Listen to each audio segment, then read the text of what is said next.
Well, good evening, ladies and gentlemen. Welcome to the night that Atlanta burned again.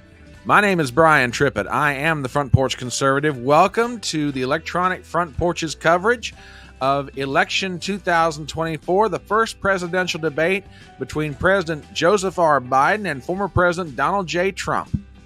We are on YouTube, we are on Rumble, we are on Twitter, and how long we remain on any of those platforms during all this, who knows? But we'll explain that here in just a minute. If you haven't done it yet, do me a favor. As always, send out a Gettr, a Gab, a tweet, a Truth Social, wherever you might be on social media. Send out the links. Tell people to come on in because this is about to get really interesting. Anyway, I've got a friend here with me tonight. He's my traveling companion for these sort of things. One of the coolest dudes I know and smart beyond all imagination. I'm going to go ahead and bring him in right now.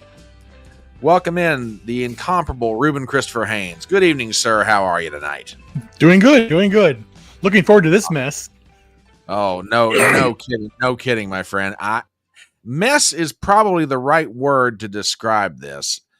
I don't know, and look, we are of comparable age. We've watched a whole lot of politics. Have you ever heard of or seen a debate structured quite the way this is, with the rules that govern it and everything else going on around it? No. Yeah, I'm like you. I mean, I remember. I mean, the first real presidential debate that I paid attention to was Bush Dukakis back in '88. And back in those days, I don't think the Commission on Presidential Debates had started up yet. But you had three moderators asking different questions. No one network necessarily controlled the TV rights. This one is just bizarre beyond all imagination. And while we've got some time before this thing kicks off, we'll talk about some of that. We've got a really good crowd settling in on Rumble. We got a really good crowd settling in on YouTube. And Gypsy starts it off with, "Is that the best answer you have, Joe?" That might be the question of the night for Trump to ask to Biden. Is that all? It's like Muhammad Ali's great comment to Joe Frazier at the Rumble in the Jungle. Is that all you got?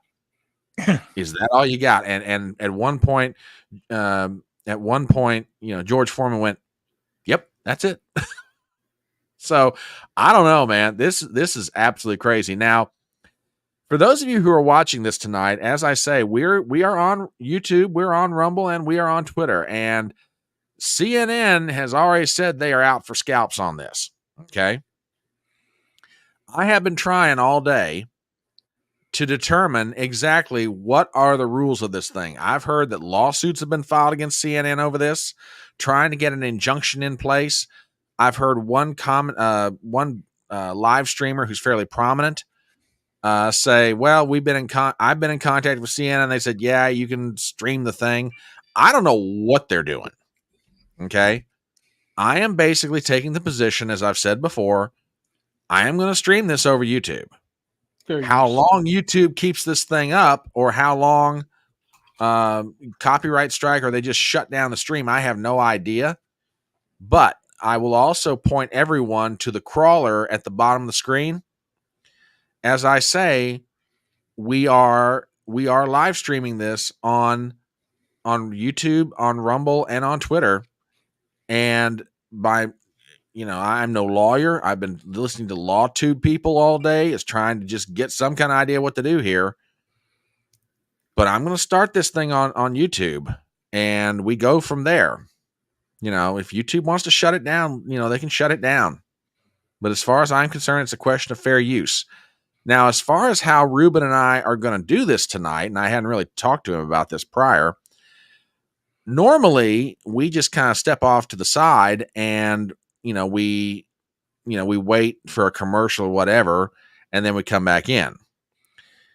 Under the rules of fair use, to make this transformative, we're probably going to be making commentary during the debate.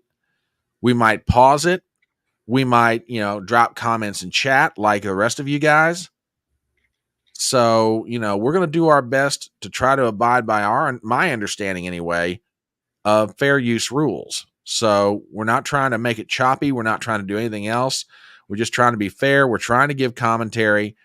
And, like I said, we'll start this thing out on YouTube, and if YouTube wants to take it down, they can take it down. I'm not trying to be a hero. I'm not trying to be a whatever. I'm just, as far as I'm concerned, there's principle involved in this, and in my book, this is absolutely fair use. So we got some other folks stopping in the room, and I'll go ahead and put some comments up. Ruben, you got anything? You got anything at this point, my friend? No, it's the way it is right now. This is uncharted territory. This is when you basically, I could see you go back to the 1910s, 1920s, when you had the local papers that people that were doing things, and you had like the big media were trying to get something done, and they set up these rules. All of this would lead to the FTC of the 40s and 50s with the Hayes laws and things you can't see on TV and television and print that you can on the internet. Those laws haven't caught up to the internet. So people that do not want to have the voices heard are going to start to push more censorship. So this is just the beginning of a dangerous path that we lead on, which I don't want to. Yeah, absolutely true. And apparently Rumble has been saying all day long that they've been ramping up their electronic stuff, the people, the manpower to get ready for this. Supposedly they may already be having issues. Who knows at this point? Okay. And Sage, for what it's worth, I absolutely agree with you. I really do. I mean, there's two sides to this argument, and I can kind of see it. And this was something that I watched. One of my regulars on the channel up in Connecticut sent me a clip from Joe Neerman's channel, Good Logic. And Ron Coleman, who's a fantastic lawyer in his own right, has been around for years and is very good on questions of intellectual property. There were two sides to this argument. One of them is CNN is actually creating this content. Okay. It's theirs. I acknowledge that. I'm not. And as a matter of fact, before we even start this thing, I will put a disclaimer on it saying I am not now, nor am I trying to say I own this property or anything else. So they are the creators of this event. On the other side of it, this is a presidential debate, a historic presidential debate between the current occupant of the White House and his immediate predecessor. Something like this has not happened for over 100 years. And back then, there were no televised debates. There was no radio. The only thing you had were newspapers. The public has a right to be able to see this, and they have a right to hear commentary from any number of different individuals. CNN should not have the right to stifle that. I'm sorry. I mean, they can get mad at me for saying it all they want to. They might be able to hang the question of copyright. We should be able to hang on the question of freedom of expression and freedom of speech and freedom of the press, even though I do not consider myself a journalist per se. So that's where we are with this. And like I said, I have been trying all the blessed day long to get a determination of what exactly it should be done, is doable, etc. So, and I'm not going to lie to you. I mean, I've always said I'll be honest with my audience. I'm nervous going into this. No idea what's going to happen. But worst case scenario, we're going over to Rumble, and we will be on Twitter. If YouTube wants to take it down, up to them. Right. That's kind of how I feel about it. So, well, that's their rules. We are here, and tonight is the night. Yeah, darling, you're absolutely correct. All right, let's take a look at some of these rules for this strange thing they're calling a debate. Everything you need to know about the Trump-Biden debate. The debate rules have been solely laid out by the Biden campaign. CNN anchors Jake Tapper and Dana Bash will moderate. The debate will last 90 minutes and include 2 commercials. Now, I'm going to stop right there. Ruben, for as long as you and I have been doing this sort of thing, have you ever heard of 2 commercial breaks in a presidential debate? Mm-mm. Me either. This is just absolutely nuts. And we'll get to one of the supposed reasons why they're doing this, okay? So anyway, back to it. The 2 candidates flipped a coin to determine their podium placement and the order of their closing statements. Biden picked tails. The president was selected to be the winner at the podium on the right, and Trump coming in on the left. Trump will get the last word of the debate as he opted for Biden to deliver his closing statement first. both candidates will stand for this debate. Now listen to this. The campaign staffs are not allowed to interact with either candidate over the course of the event, including during each break. Both will be given a pen, a pad of paper, and a bottle of water, but no props or pre-written notes are allowed on stage. Don't drink the water. Well, that's what they told the Mexicans. Look what happened to them. They will have their microphones muted for when it is their turn to speak. There will be no studio audience. It is the earliest televised general election debate since 1960. It is also the first one since the late 1980s not to be organized by the Commission on Presidential Debates because the Biden campaign issued a series of complaints about how the CPD had handled the 2020 debates.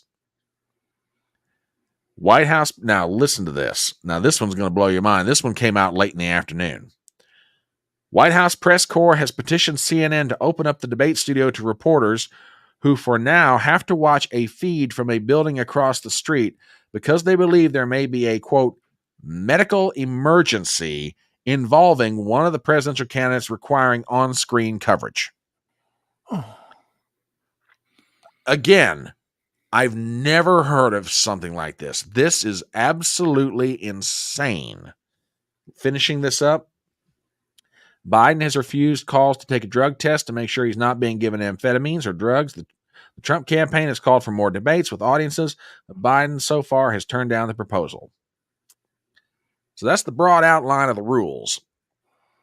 Now, as far as, here's another one that kind of blows my mind, and we've heard about this today. Again, this is a late edition. CNN has announced within the past couple hours a 1 to 2 minute delay. It's going to be more like 7 minutes, I bet you. I bet you're right.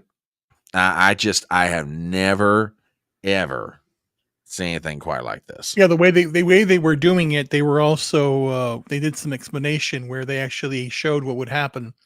So all they need to do is basically have someone talk, and then they can selectively mute and do editing on the fly, and then pump that out instead. And it sounds like they're going to be saying something else. And you know how you know how they do that.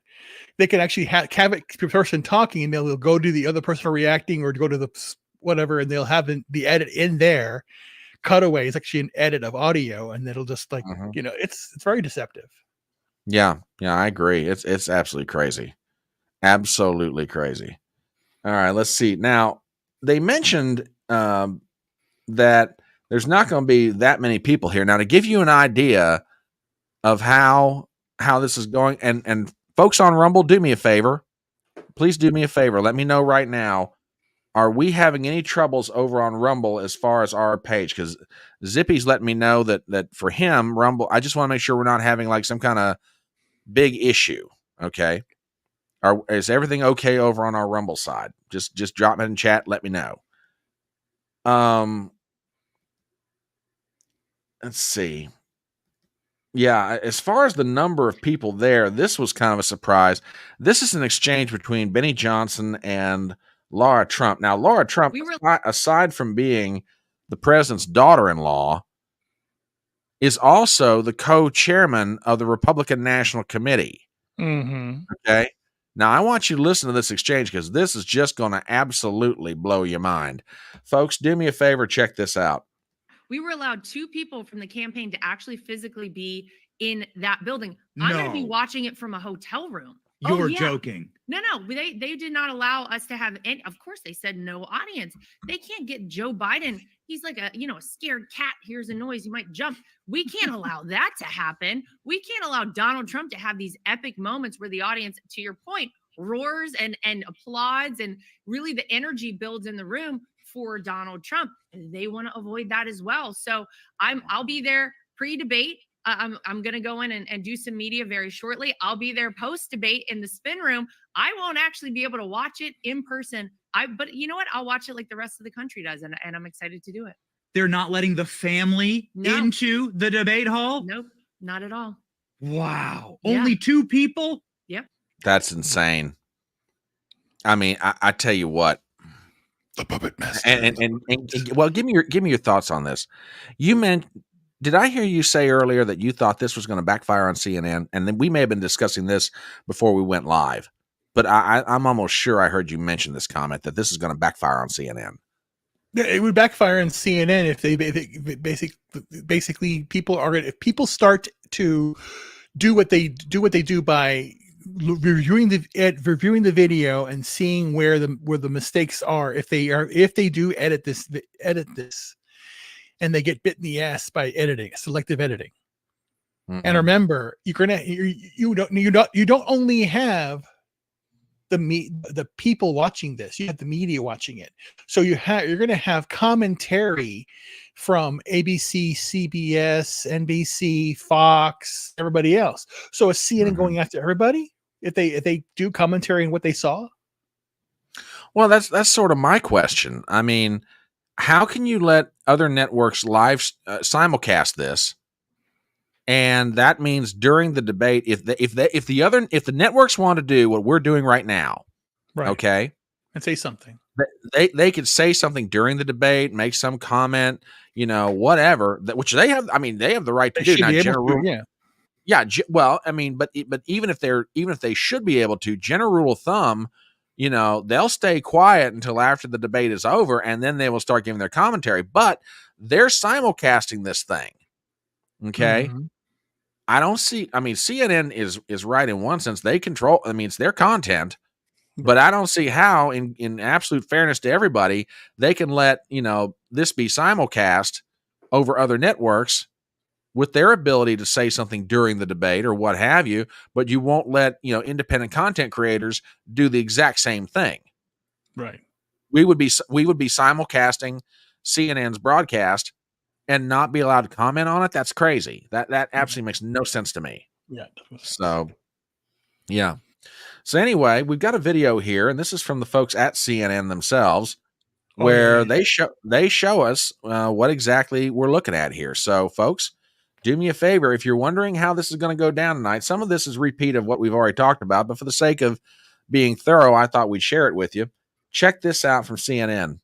Welcome to the set of the CNN presidential debate. We want to give our viewers a sense of the rules of the debate so that when they watch it, they can understand how President Biden and President Trump will be engaging with each other. Tomorrow night, just after 9 p.m. Eastern, President Biden will enter from the right side of your screen. President Trump will enter from the left side of your screen.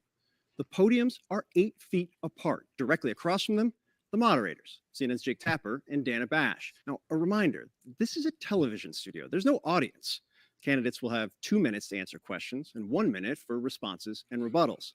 At the moderator's discretion, there may be an additional minute for follow-ups, clarifications, or responses. So how does a candidate know how much time is left to speak? Attached to the cameras in the studio and in the candidate's field of view are the timing lights. When the lights show yellow, there are 15 seconds left in a candidate's answer or response.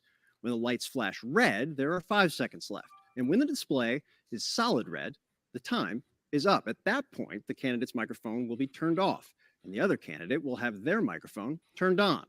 My colleague, Victor Blackwell, has more on that. Thank you, Phil. If we go behind the podiums, you can see 2 green lights.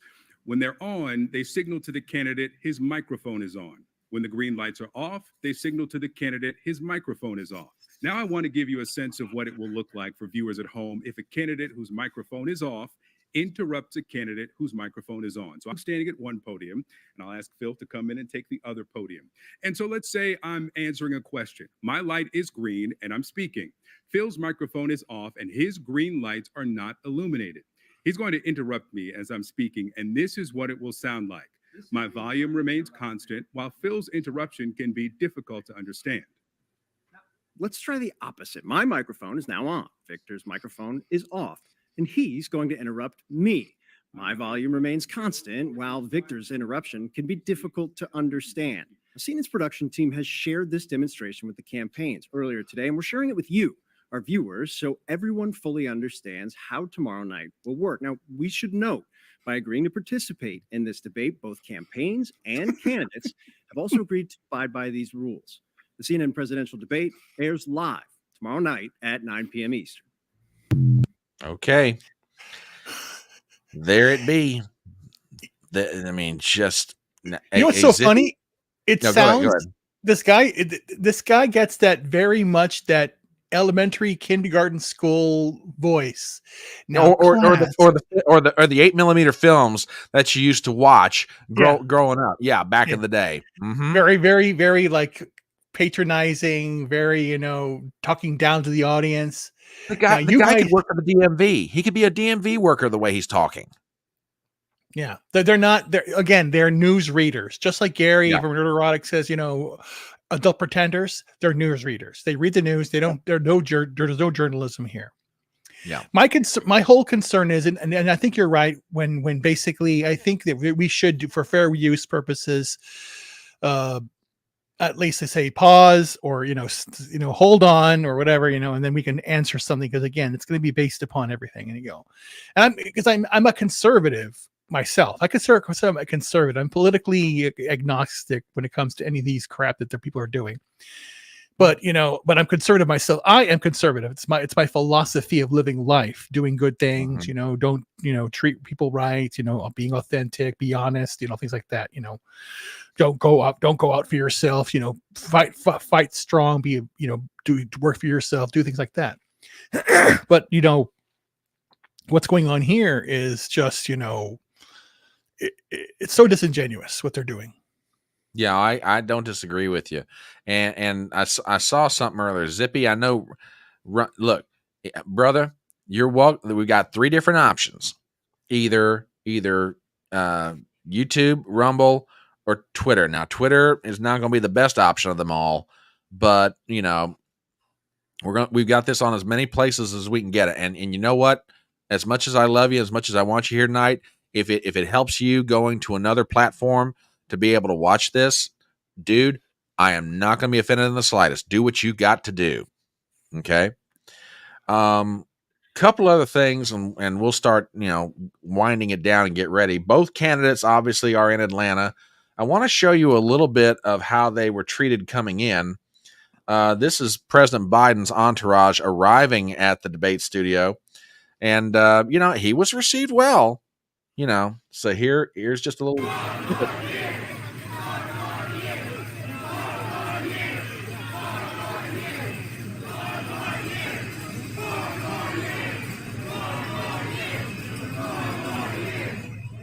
Well, never mind. They're all CNN employees. They're all CNN employees. Yeah, true that. Yeah, exactly. I mean, I must say, there's a video that's floating around that, and you see Biden from the other from a frontal. He didn't look good, and I'm not trying to be unkind to the man. He just did not look good. Okay, he really didn't. I mean, and that's the irony of it, Ruben. The guy's been off the not even the campaign trail. He hasn't even been doing White House work. Right. Okay. For a whole week. Yeah. For a whole week, and he looked bad, and I went, dude, I was like, this is not cool. This is not cool at all. But now President Trump, on the other hand, was flew into Atlanta from Mar-a-Lago. Here is what he had a taste of rolling into hot Atlanta. Check this out. Mm-hmm.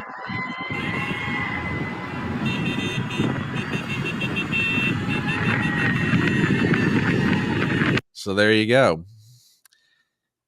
I mean, this is, Ruben, this is going to be one of the most fascinating things I think I've ever watched. I've never seen a debate structured the way this one is structured. I have never seen a network go so far of its way to try to control everything. I mean, this is, are the networks biased? Yes. Are they biased to the left? Yes. Everybody knows this, but I've never seen this kind of Soviet Pravda style lockdown control. But you have to remember, right or wrong, intentional or natural, COVID, whatever it is, caused this schism politically, socially, economically, and mentally on people.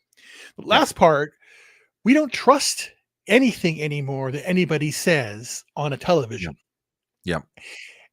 All of the things that I grew up in, I saw Cronkite. I saw CNN when it first started. I was there when I read Natural Review, William Buckley, Thomas Sowell, when Reagan was still governor and became ran for president, and all of those debates, seeing all that. And the president and our government all my life has connected in one way to people through patriotism or through its leadership, right or wrong. You make fun of somebody, like Bush falling down or Nixon or whatever, or, saxophone on Bill Clinton or whatever. There was some connection. Yeah, at some level, you didn't hate the person that was president or have any animosity to them or to anybody. They were well intentioned, but they had something was wrong. What they stand for is not what I stand for. But you had some salinity, some in life and what you were doing. Now you don't have that. Yep. The 2020, you saw kids at home. They said, "Oh my God, what are you being taught in school?" And they found out. Then they went after the parents at the teacher parent conferences and the teacher PTA meetings, saying they were doing bad things. And you saw they're doing with little kids now outside of the school. What they're doing to girls and women. Title IX being erased completely. What they want to do and all the things that they're trying to get done. Yeah. And we said no. And then now they went after women, and they went after kids. And they're going after the homeless and the veterans, by the bringing migrants in and then kicking out veterans. It's insane. Yeah. And then now you have Biden installed, and you have him for the last 4 years. When he got in, when I saw the Afghanistan, I saw those people falling off of a plane as it was taking off.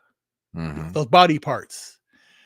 I said, man, this guy's, it's already not even a month. It's look at all this horrific thing. Look what we're doing now, approaching World War III, which they claimed that Trump was going to do. It's insane. And now you have this whole situation where you have no journalists. So anything that they should be doing regarding the Ukraine, child trafficking, money laundering, the endless funding of wars, all this money's going nowhere, no border security, these people who are being murdered in the streets, crime the way it is in California, and then no one's doing anything because nobody wants to stand up and say anything. And I'm done with that. It's time to stand up. And if it has to take me to do it, I'm going to do it. I am done with this all. I want to do something right, what's for America. And and again, Trump is not a Republican or a Democrat at heart. He basically took it in. He's just an American. He said, well, let me just go to Republican and I'll just do what they do, because they have some good values, but they suck at everything. Buddy sucks. Everyone's out for themselves. That's what's so terrible. And CNN right now is out for themselves because they believe that they have respect because we're CNN. We have respect because we're CBS News, the New York Times, Wall Street Journal. It's all fabricated. Absolutely. Yeah, like the last thing what was the last thing? I don't know if you really know the truth. The Deep Throat guy was actually it was all set up to get rid of Nixon. So Woodward and Bernstein was actually their CIA operatives. I'm just saying. So it's just very, very crazy. Gaddafi was one. Noriega was one. Bin Laden was one. So we're creating all this stuff. We create the monsters, and then we try and we say we could come and get rid of them. It's basically every bad horror film in reality has happened where the guy, don't do that, don't open up, it'll be a problem. They cause the problem and they try and solve it. And it's just everything that comes to education, comes to finance, budgeting, the way that we're shipping all of our jobs overseas. We got to bring manufacturing back here. Whenever I buy anything, I ensure it's made in the USA. 1 minute. Okay. Folks, like I say, we're down to the 45-second mark.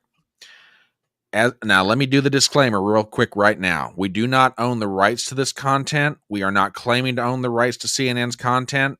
We are simply trying to make fair use of it and make it transformative. Ruben and I will be pausing. Ruben, by the way, if you hear a comment and you want me to stop the stream, let me know. And that way, just blurt it. Don't even bother trying to be subtle about it, because yeah. I'll do it. We'll be unsubtle. I'll say stop. Wait a minute. Hold on. You got it. Let's go. Let's do this. Same man. thing. Let's Now, do I might extend the length of this thing, but we'll do what we got to do here. And like I say, we'll stay on YouTube for as long as we're going to be allowed. But we're also on Rumble. We're also on Twitter. Folks, let's get ready, because here we go. Lord help us. Want your vote, and both want a second term. Right now, live, they finally face each other in front of a divided nation. I just want to debate this guy. Make my day, pal. Now, from ABC News World I know. Headquarters, David Muir. Make my day. Good evening again, everyone. We are just seconds away from bringing you this presidential debate, this pivotal moment in Nice the tie. 2024 race for the White House. President Biden and Donald Trump Who about does to his take tailoring, the stage I for wonder? tonight's first presidential debate in Atlanta. The first time a sitting president and a former president go head-to-head. President Biden intensely preparing at Camp David. Donald Trump with policy sessions behind the scenes. We will now see how their strategies pay off. Tonight's debate. I want to see if they show him walking in. Okay, what's going on here? Why is it doing this? Strategies pay off. Tonight's debate is hosted by CNN and airing right here on ABC. The presidential debate with President Biden, former President Trump, starts right now. And we will drop comments in chat, by the way. Each will make his case to the American people with just over 4 months until Election Day. Are they him walking in? Good evening. I'm Dana Bash, anchor of CNN's Inside Politics and co-anchor of State of the Union. I'm Jake Tapper, anchor of CNN's The Lead and co-anchor of State of the Union. Dana and I will co-moderate this evening. Our job is to facilitate a debate between the two candidates tonight. Before we introduce them, we want to share the rules of the debate with the audience at home. Former President Trump will be on the left side of the screen. President Biden will be appearing on the right. A coin toss determined their positions. Each candidate will have 2 minutes to answer a question and 1 minute each for responses and rebuttals. An additional minute for follow-up, clarification, or response is at the moderator's discretion. When it's time for a candidate to speak, his microphone will be turned on and his opponent's microphone will be turned off. Should a candidate interrupt when his microphone is muted, he will be difficult to understand for viewers at home. At the end of the debate, each candidate will get 2 minutes for closing statements. There is no studio audience tonight. Pre-written notes, props, or contact with campaign staff are not permitted during the debate. By accepting our invitation to debate, both candidates and their campaigns agreed to accept these rules. Now, please welcome the 46th President of the United States, Joe Biden. Okay. He's walking very stiffly. Very stiffly. Do I want to stand right here?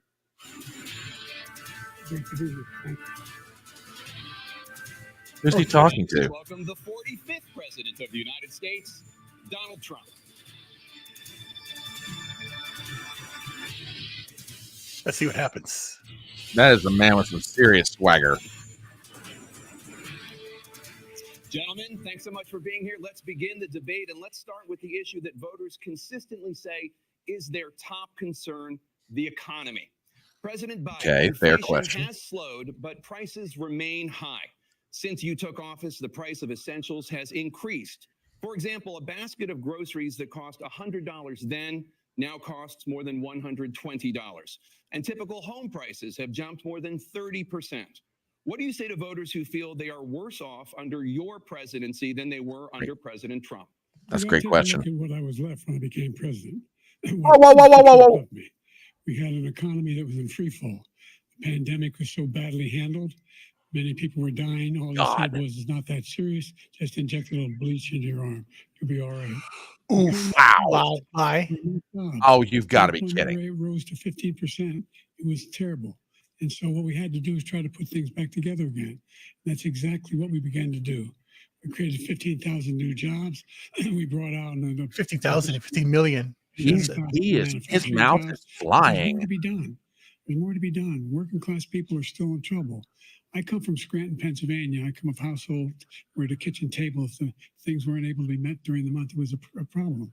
Price of eggs, the price of gas, the price of housing, the price of a whole range of things. That's why I'm working so hard to make sure I deal with those problems. And we're going to make sure that we reduce the price of housing. We're going to make sure we build 2 million new units. We're going to make sure we cap rents jacked so up. corporate greed can't take over. The combination what I was left with in corporate greed is the reason why we're in this problem right now. In addition to that, we're in a situation where if you take a look at all that was done in his administration, he didn't do much at all. That's By a the time he completely left, fair those question. Things were in chaos. I have no idea. Literally chaos. We put things back together. We created, I said, those jobs. We make sure we. Trump has to be calm and measured now in response. All right. $15 for a insulin shot as opposed to $400. No Bullshit. More than $200. They Yeah, changed it. exactly. Any That's his. drugs they could include beginning next year. And the situation is and we're going to make that available to everybody, to all Americans. So we're working to bring down the price of He's around the talking kitchen too table, fast. and that's what we're going to get done. Thank you, President Trump. We had the greatest economy in the history of our country.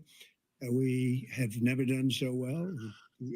Everybody was amazed by it. Other countries were copying us. We got hit with COVID. And when we did, we spent the money necessary so we wouldn't end up in a Great Depression, the likes of which we had in 1929. By the time we finished, so we did a great job. We got a lot of credit for the economy, a lot of credit for the military, and no wars and so many other things. Everything was rocking good. But the thing we never got the credit for, and we should have, is getting us out of that COVID mess. He created mandates that was a disaster for our country. But other than that, we had given them back a country where the stock market actually was higher than pre-COVID, and nobody thought that was even possible. The only jobs he created are for illegal immigrants and bounce back jobs, the bounce back from the COVID. He has not done a good job. He's done a poor job, and inflation's killing our country. It is absolutely killing us. Thank you, President Biden. Well, look, the greatest economy in the world. He's the only one who thinks that, I think. I don't know anybody else who thinks he's the greatest economy. Okay, hold it. That's a bad answer. That is a bad answer on his part. Yeah. We found ourselves in a situation where. That is a bad answer on his part. It really is. Yeah. I mean, to make the statement that everyone thinks he's the only, for him to say Trump is the only person that thinks that the economy was good back then. No. Yeah, the economy was good. It was flying in fantastic. the face of millions of Americans, even Democrats who will categorically admit that it was absolutely better. All right, I'm sorry. I had to interrupt on that. No, you're correct. 100% correct. Economy was much better back then. Hang on, trying to get it restarted again.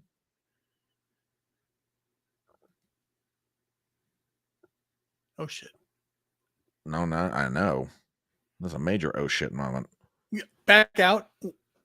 Yeah, that's what I'm thinking. Yeah, and then play.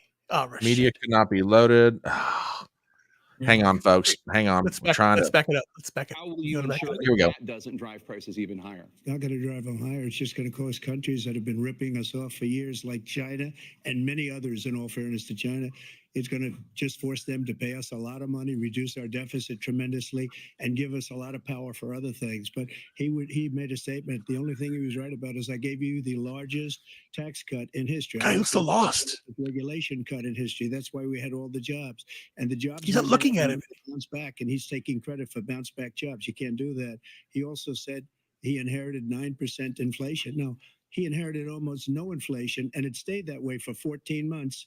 And then it blew up under his leadership because they spent money like a bunch of people that didn't know what they were doing, and they don't know what they were doing. It was the worst administration in history. There's never been. And as far as Afghanistan is concerned, I was getting out of Afghanistan, but we were getting out with dignity, with strength, with power. He got out. It was the most embarrassing day in the history of our country's life. President Trump, over the last 8 years, under both of your administrations, the national debt soared to record highs. And according to a new nonpartisan analysis, President Trump, your administration approved $8.4 trillion in new debt. Well, so far, President Biden, you've approved $4.3 trillion in new debt. So, former President Trump, many of the tax cuts that you signed into law are set to expire next year. You want to extend them and go even further, you say. With the U.S. facing trillion-dollar deficits and record debt, why should top earners and corporations pay even less in taxes than they do now? Because the tax cuts spurred the greatest economy that we've ever seen just prior to COVID. And even after COVID, it was so strong that we were able to get through COVID much better than just about any Man, other Trump's country. going off awfully We smooth spurred, early the on. taxes spurred. Now, when we cut the taxes, as an example, the corporate tax was cut down to 21% from 39%, plus beyond that. We took in more revenue with much less tax, and companies were bringing back trillions of dollars back into our country. The country was going like never before, and we were ready to start paying down debt. We were ready to start using the liquid gold right under our feet, the oil and gas right under our feet. We were going to have something Ruben, that did the nobody volume else just has pop had. up? We got hit with COVID. Off ADC? A lot to fix it. No, I gave off him an ADC. It's not unbelievable louder. situation with all of the therapeutics and all of the things that we came up with.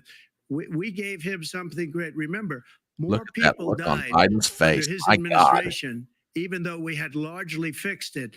More people died under his administration than our administration, and we were right in the middle that of it. can be Something fact-checked, which a by lot the of way. people don't like to Yes. talk about. But he had far more people dying in his administration. He did the mandate, which is a disaster, mandating it. The vaccine went out. He did a mandate on the vaccine, which is the thing that people most objected to about the vaccine. And he did a very poor job, just a very poor job. And I will tell you, not only poor there, but throughout the entire world, we're no longer respected as a country. They don't respect our leadership. They don't respect the United States anymore. We're like a third world nation between weaponization of his election, trying to go after his political opponent, all of the things he's done. We've become like a That was third smooth. world That nation. was good And injection. it's a shame. The damage he's done to our country.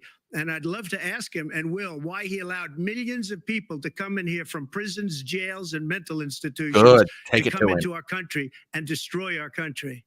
President Trump, we will get to immigration later in this block. President Biden, I want to give you an opportunity to respond to this question about the national debt. He had the largest national debt of any president in a four-year period, number one. Number two, that $2 trillion tax cut benefited the very wealthy. What I'm going to do is fix the tax system. For example, we have 1,000 trillionaires in America. I mean, billionaires in America. And first what's clip happening? of the night. They're in a situation where they, in fact, pay 8.2% in taxes. If they just paid 24%, 25%, either one of those numbers, they'd raise $500 billion, I should say, in a 10-year period. Already We'd screwing be up able numbers. to wipe out his debt. We'd be able to help make sure that all those things we need to do, child care, elder care, making sure that we continue to strengthen our healthcare system, making sure that we're able to make every single solitary person eligible for what I've been able to do with the with the COVID. Excuse me, with dealing with everything we have to do with. Look, He glitched. We He finally glitched. beat Medicare. Thank you, President Biden. President Trump? Well, he's right. He did beat Medicare. He beat it to death, and he's destroying Medicare because all of these people are coming in. They're putting them on Medicare. They're putting them on Social Security. They're going to destroy Social Security. This man is going to single-handedly destroy Social Security. These millions and millions of people coming in, they're trying to put them on Social Security. He will wipe out Social Security. He will wipe out Medicare. So he was right in the way he finished that sentence. And it's a shame. What's happened to our country in the last 4 years is not to be believed. Foreign countries, I'm friends with a lot of people. They cannot believe what happened to the United States of America. We're no longer respected. They don't like us. We give them everything they want, and they think we're stupid. They think we're very stupid people. What we're doing for other countries, and they do nothing for us. What this man has done is absolutely criminal. Thank you, President Trump. Dana? This is the first presidential election since the Supreme Court overturned Roe v. Wade. This morning, the court ruled See where it on goes yet on. another abortion case, temporarily allowing emergency abortions to continue in Idaho, despite that state's restrictive ban. I agree. Former President He looks Trump, bad. you take credit for the decision to overturn Roe v. Wade, which returned the issue of abortion to the states. Correct. However, the federal government still plays a role in whether or not women have access to abortion pills. They're used in about 2/3 of all abortions. As president, would you block abortion medication?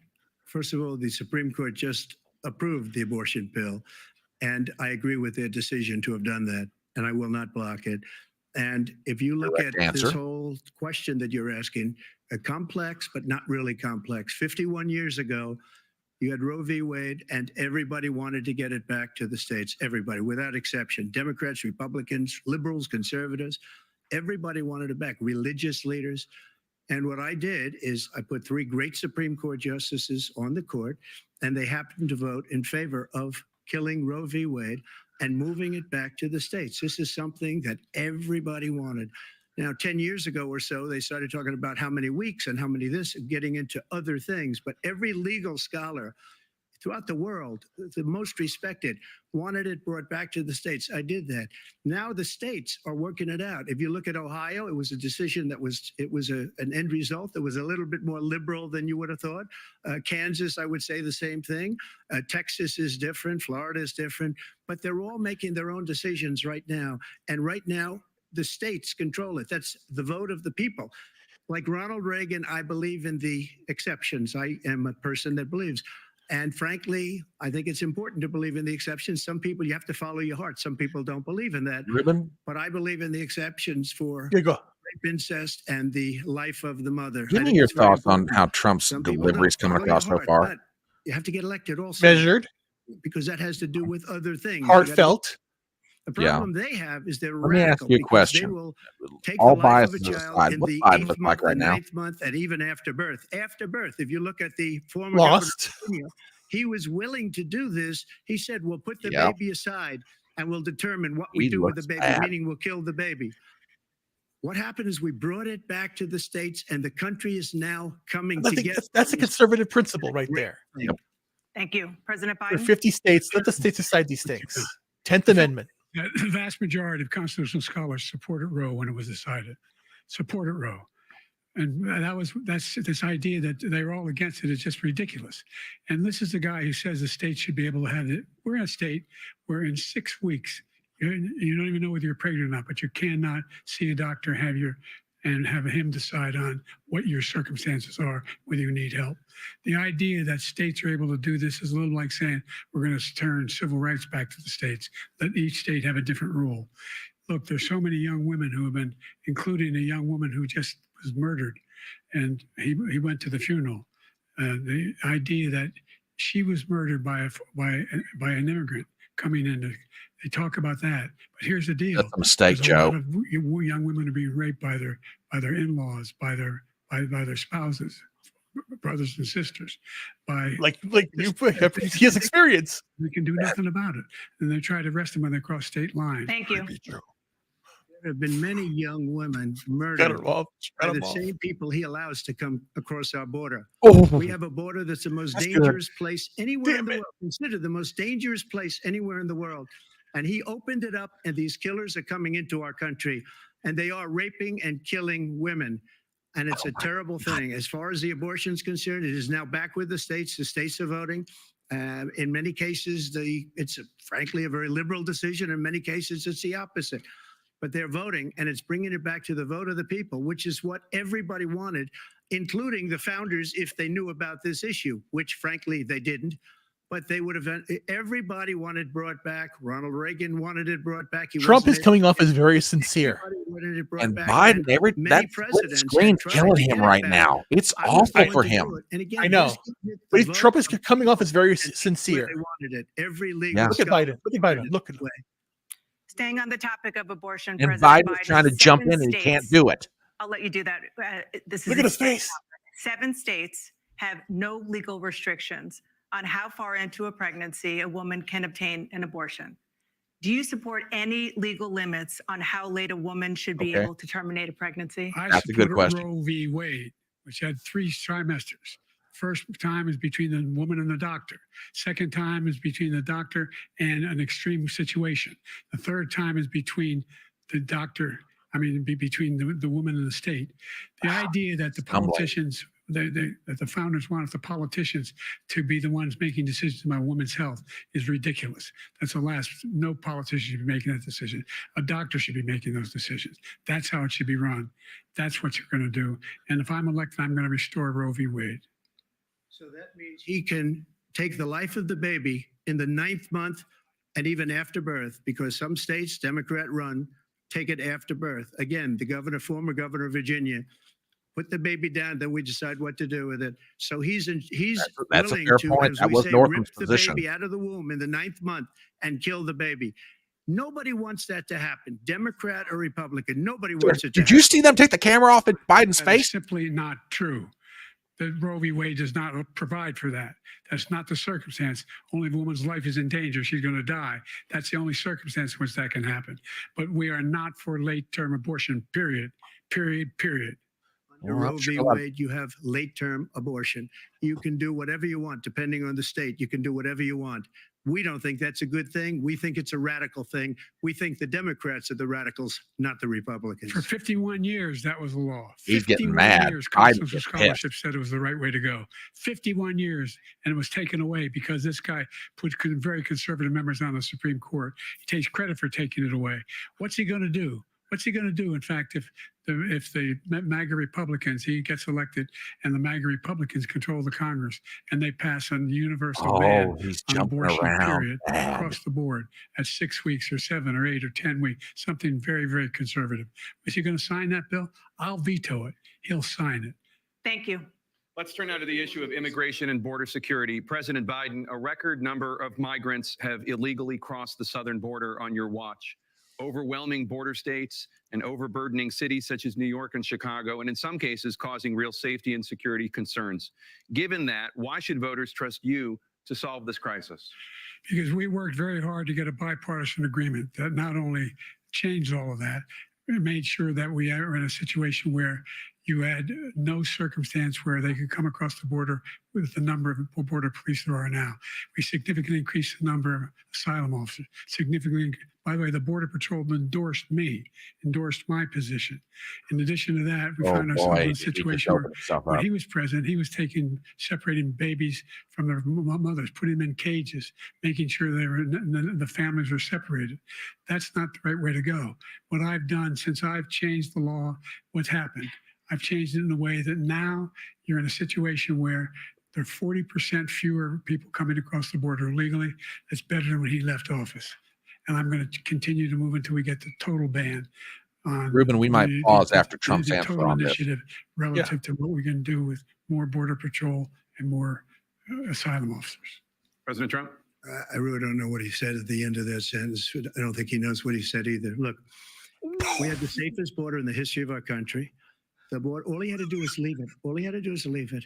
He decided to open up our border, open up our country to people that are from prisons. This is the People answer that I've been are waiting from for. mental institutions, insane asylum, terrorists. We have the largest number of terrorists coming into our country right now. All terrorists, all over the world, not just in South America, all over the world. They come from the Middle East, everywhere, all over the world. They're pouring in, and this guy just left it open. And he didn't need legislation because I didn't have legislation. I said, close the border. We had the safest border. There it is. In that final There it couple is. of months of my presidency, we had, according to Border Patrol, who is great, and by the way, who endorsed me for president, but I won't say that, but they endorsed me for president. Brandon, just speak to him. But look, we had the safest border in history. Now we have the worst border in history. There's never been anything like it. And people are dying all over the place, including the people that are coming up in Thank you, caravans. President Trump. President Biden? The only terrorist who's done anything crossing the border is one who came along and killed three, under his administration, killed an Al-Qaeda person come in his administration, killed three American soldiers. That's the only terrorist that's there. I'm not saying that no terrorist ever got through, but the idea they're emptying their prisons, we're welcoming these people, that's simply not true. There's no data to support what he said. Once again, he's exaggerating, he's lying. President Trump, Okay, I'm going to stop this for 1 second or try to. Carry out, quote, the largest domestic deportation operation in American history, unquote. Does that mean that you will deport every undocumented immigrant in America, including those who have jobs, including those whose spouses are citizens, and including those who have lived here for decades? And if so, how will you do it? Just 1 second. He said we killed 3 people. The people we killed are al-Baghdadi and Soleimani, the 2 greatest terrorists, biggest terrorists anywhere in the world. And it had a huge impact on everything, not just border, on everything. He's the one that killed people with the bad water, including hundreds of thousands of people dying and also killing our citizens when they come in. We are living right now in a rat's nest. They're killing our people in New York, in California, in every state in the union, because we don't have borders anymore. Every state is now a border. And because of his ridiculous, insane, and very stupid policies, people are coming in and they're killing our citizens at a level that we've never seen. We call it migrant crime. I call it Biden migrant crime. They're killing our citizens at a level that we've never seen before. And you're reading it like these 3 incredible young girls over the last few days. One of them, I just spoke to the mother, and they just had the funeral for this girl, 12 years old. This is horrible what's taken place. What's taken place in our country, we're literally an uncivilized country now. He doesn't want it to be. He just doesn't know. He opened the borders. Nobody's ever seen anything like. And we have to get a lot of these people out, and we have to get them out fast because they're going to destroy our country. Just take a look at where they're living. They're living in luxury hotels in New York City and other places. Our veterans are on the street. They're dying because he doesn't care about our veterans. He doesn't care. He doesn't like the military at all. And he doesn't care about our veterans. Nobody been worse. I had the highest approval rating for veterans taking care of the VA. He has the worst. He's gotten rid of all the things that I approved, choice that I got through Congress. And that's going to be the contrast. That's where he needs to focus. We had by far the highest, and now it's down in less than half because he's done all these great things that we did. And I think he did it just because I approved it, which is crazy. Right up in Connecticut. He's killed so many people at our border by allowing all of these people to come in. And it's a very sad day in America. President Biden, you have the mic. Every single thing he said is a lie. Every single one. For example, veterans are a hell of a lot better off since I passed the PACT Act. 1 million of them now have insurance, and their families have it. Their families have it because what happened, whether it was Agent Orange or burn pits, they're all being covered now. And his group opposed that. We're also in a situation where we have great respect for veterans. My son spent a year in Iraq, living right next to one of those burn pits, came back with stage 4 glioblastoma. I was recently in France for D-Day, and I spoke all about those heroes that died. I went to the World War II cemetery, World War I cemetery he refused to go to. He was standing with his 4-star general, and he told me, he said, I don't want to go in there because they're a bunch of losers and suckers. My son was not a loser, was not a sucker. You're the sucker. This is a bad play. President Trump? First of all, that was a made-up quote, suckers and losers. They made it up. It was in a third-rate magazine that's failing, like many of these magazines. He made that up. He put it in commercials. We've notified him. We had 19 people that said I didn't say it. And think of this. Who would say I'm at a cemetery or I'm talking about our veterans? Because nobody's taken better care. I'm so glad this came up and he brought it up. There's nobody that's taken better care of our soldiers than I have. To look at that look I on would Biden's in front of generals and others say suckers and losers. We have 19 people that said it was never said by me. It was made up by him, just like Russia was made up, just like the 51 intelligence agents are made up, just like the new thing with the 16 economists are talking. It's the same thing. 51 intelligence agents said that the laptop was Russia disinformation. It wasn't. That came from his son, Hunter. It wasn't Russia disinformation. He made up the suckers and losers. So he should apologize to me right now. Oh, four-star general standing to your side who was on your staff. Who said he's getting under Biden's skin. That's number one. And number two, the idea that I have to apologize to you for anything along the line. We've done more for veterans than any president has in American history. He's getting mad. Their family. The only sacred obligation we have as a country is to care for our veterans when they come home and their families and equip them when they go to war. That's what we're doing. That's what the VA is doing now. They're doing more for veterans than ever before in our history. Get off my lawn. Thank you so much. Let's move to the topic of foreign policy. I want to begin with Russia's war against Ukraine, which is now in its third year. Former President Trump, Russian President Vladimir Putin says he'll only end this war if Russia keeps the Ukrainian territory it has already claimed and Ukraine abandons its bid to join NATO. Are Putin's terms acceptable to you? First of all, our veterans and our soldiers can't stand this guy. They can't stand him. They think he's the worst commander in chief, if that's what you call him, that we've ever had. They can't stand him. So let's get that straight. And they like me more than just about any of them. And that's based on every single bit of information. As far as Russia and Ukraine, if we had a real president, the president that knew, that was respected by Putin, he would have never invaded Ukraine. A lot of people are dead right now, much more than people know. You know, they talk about numbers. You can double those numbers, maybe triple those numbers. He did nothing to stop it. In fact, I think he encouraged Russia from going in. I'll tell you what happened. He was so bad with Afghanistan. It was such a horrible embarrassment, most embarrassing moment in the history of our country, that when Putin watched that and he saw the incompetence, that he should have fired those generals, like I fired the one that you mentioned. And so he's got no love lost, but he should have fired those generals. No general got fired for the most embarrassing moment in the history of our country, Afghanistan, where we left billions of dollars of equipment behind. We lost 13 beautiful soldiers, and 38 soldiers were obliterated. And by the way, we left people behind too. We left American citizens behind.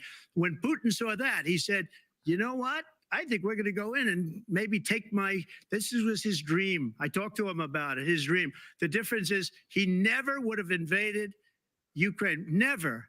Just like Israel would have never been invaded in a million years by Hamas. You know why?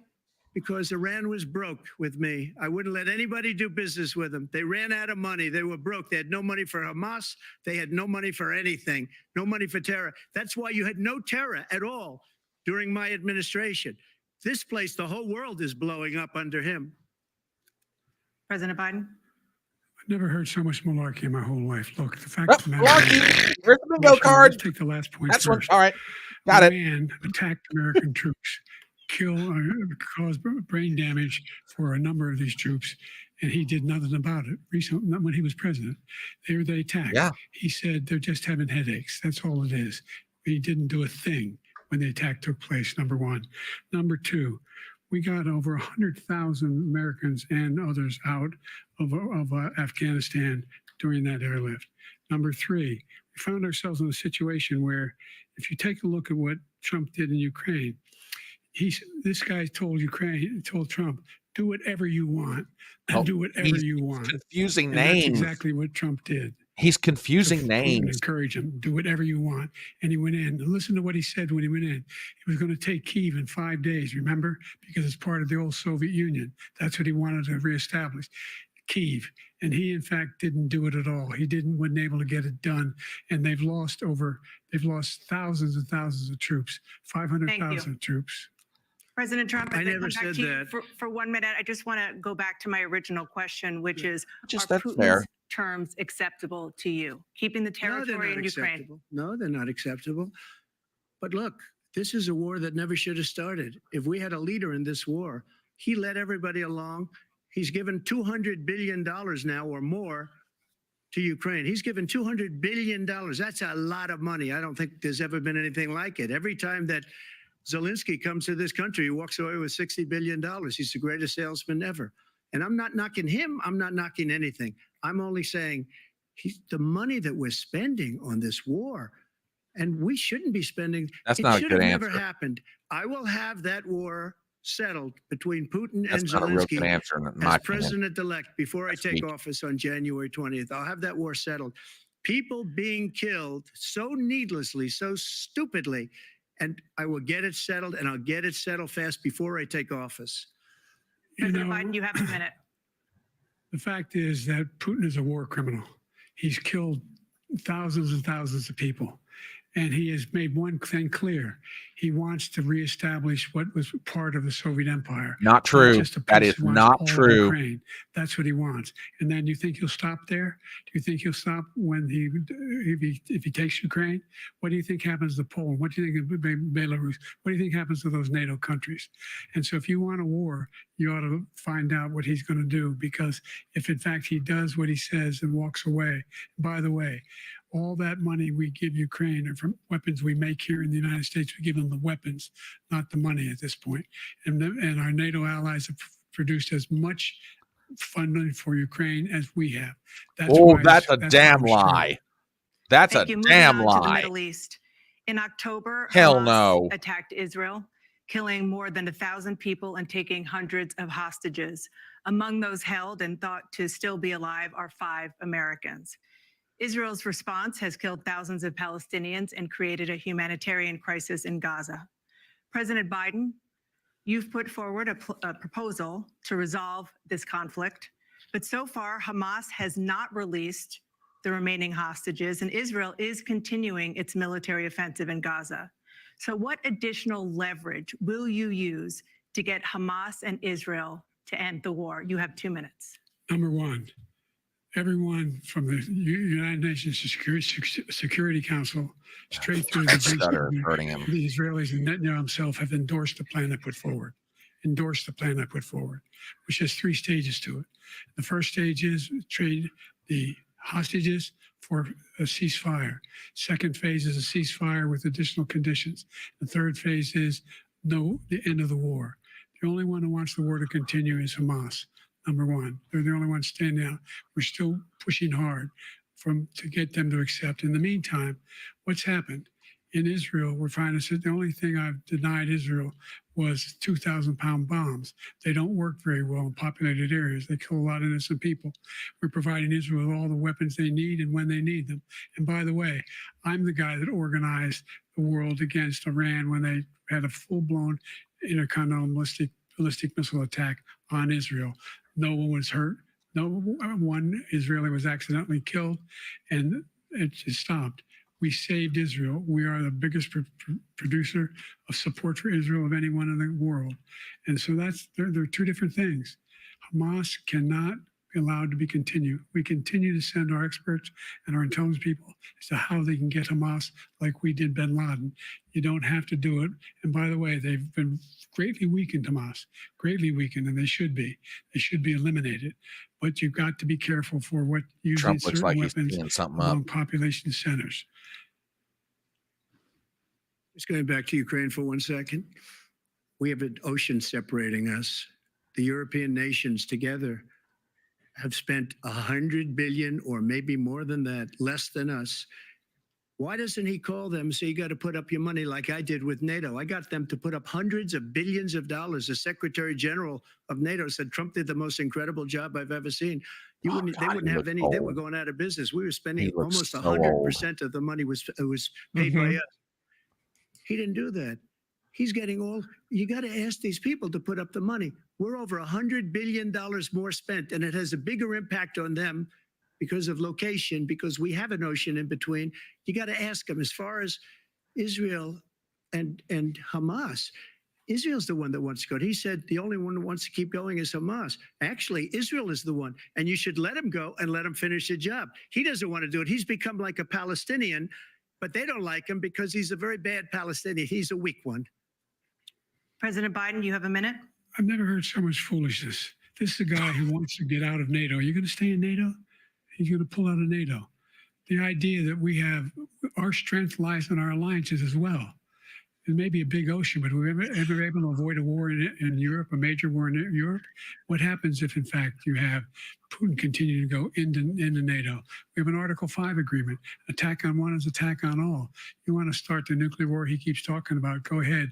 Let Putin go in and control Ukraine and then move on to Poland and other places. You see what happens then. He has no idea what the hell he's talking about.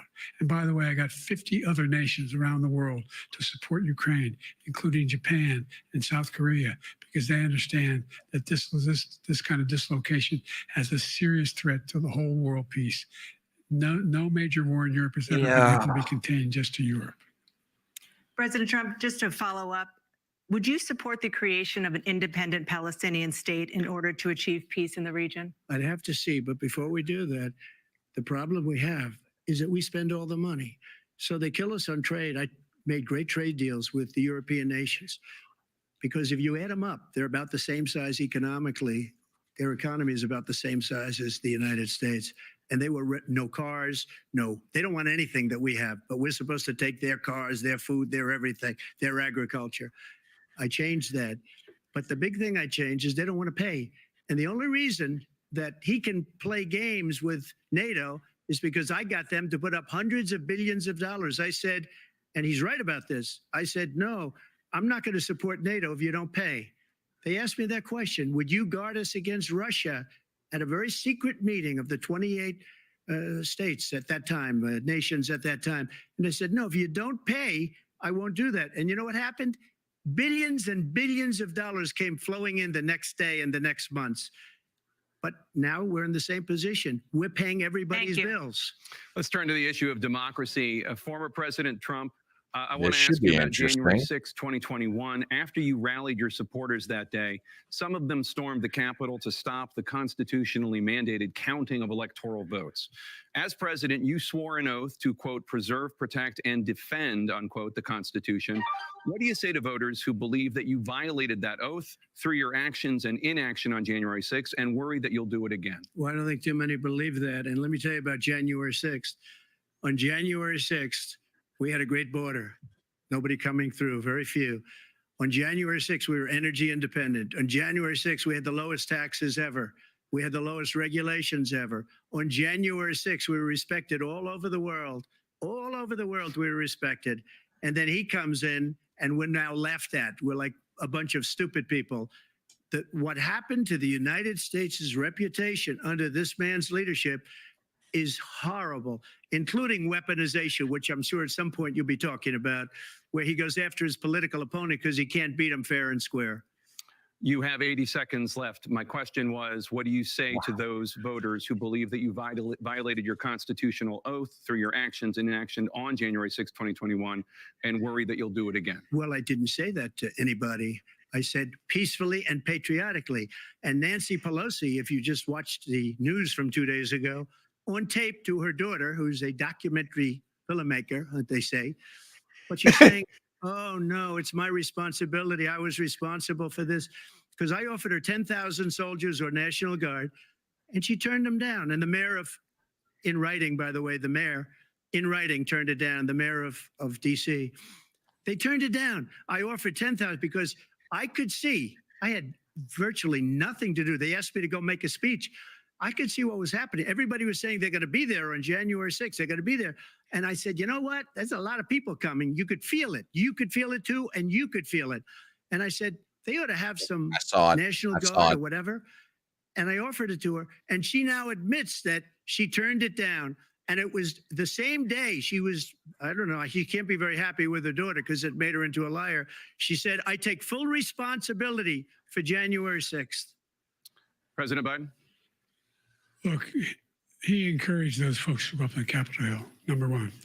I sat in the dining room off the Oval Office. He sat there for 3 hours watching, begging, being begged by his vice president and a number of his colleagues on the Republican side as well to do something, to call for a stop, to end it. Instead, they talked about these people being patriots and great patrons of America. In fact, he says he'll not forgive them for what they've done. They've been convicted. He says he wants to commute their sentences and say that no. But he went to every single court in the nation. I don't know how many cases, scores of cases, including the Supreme Court.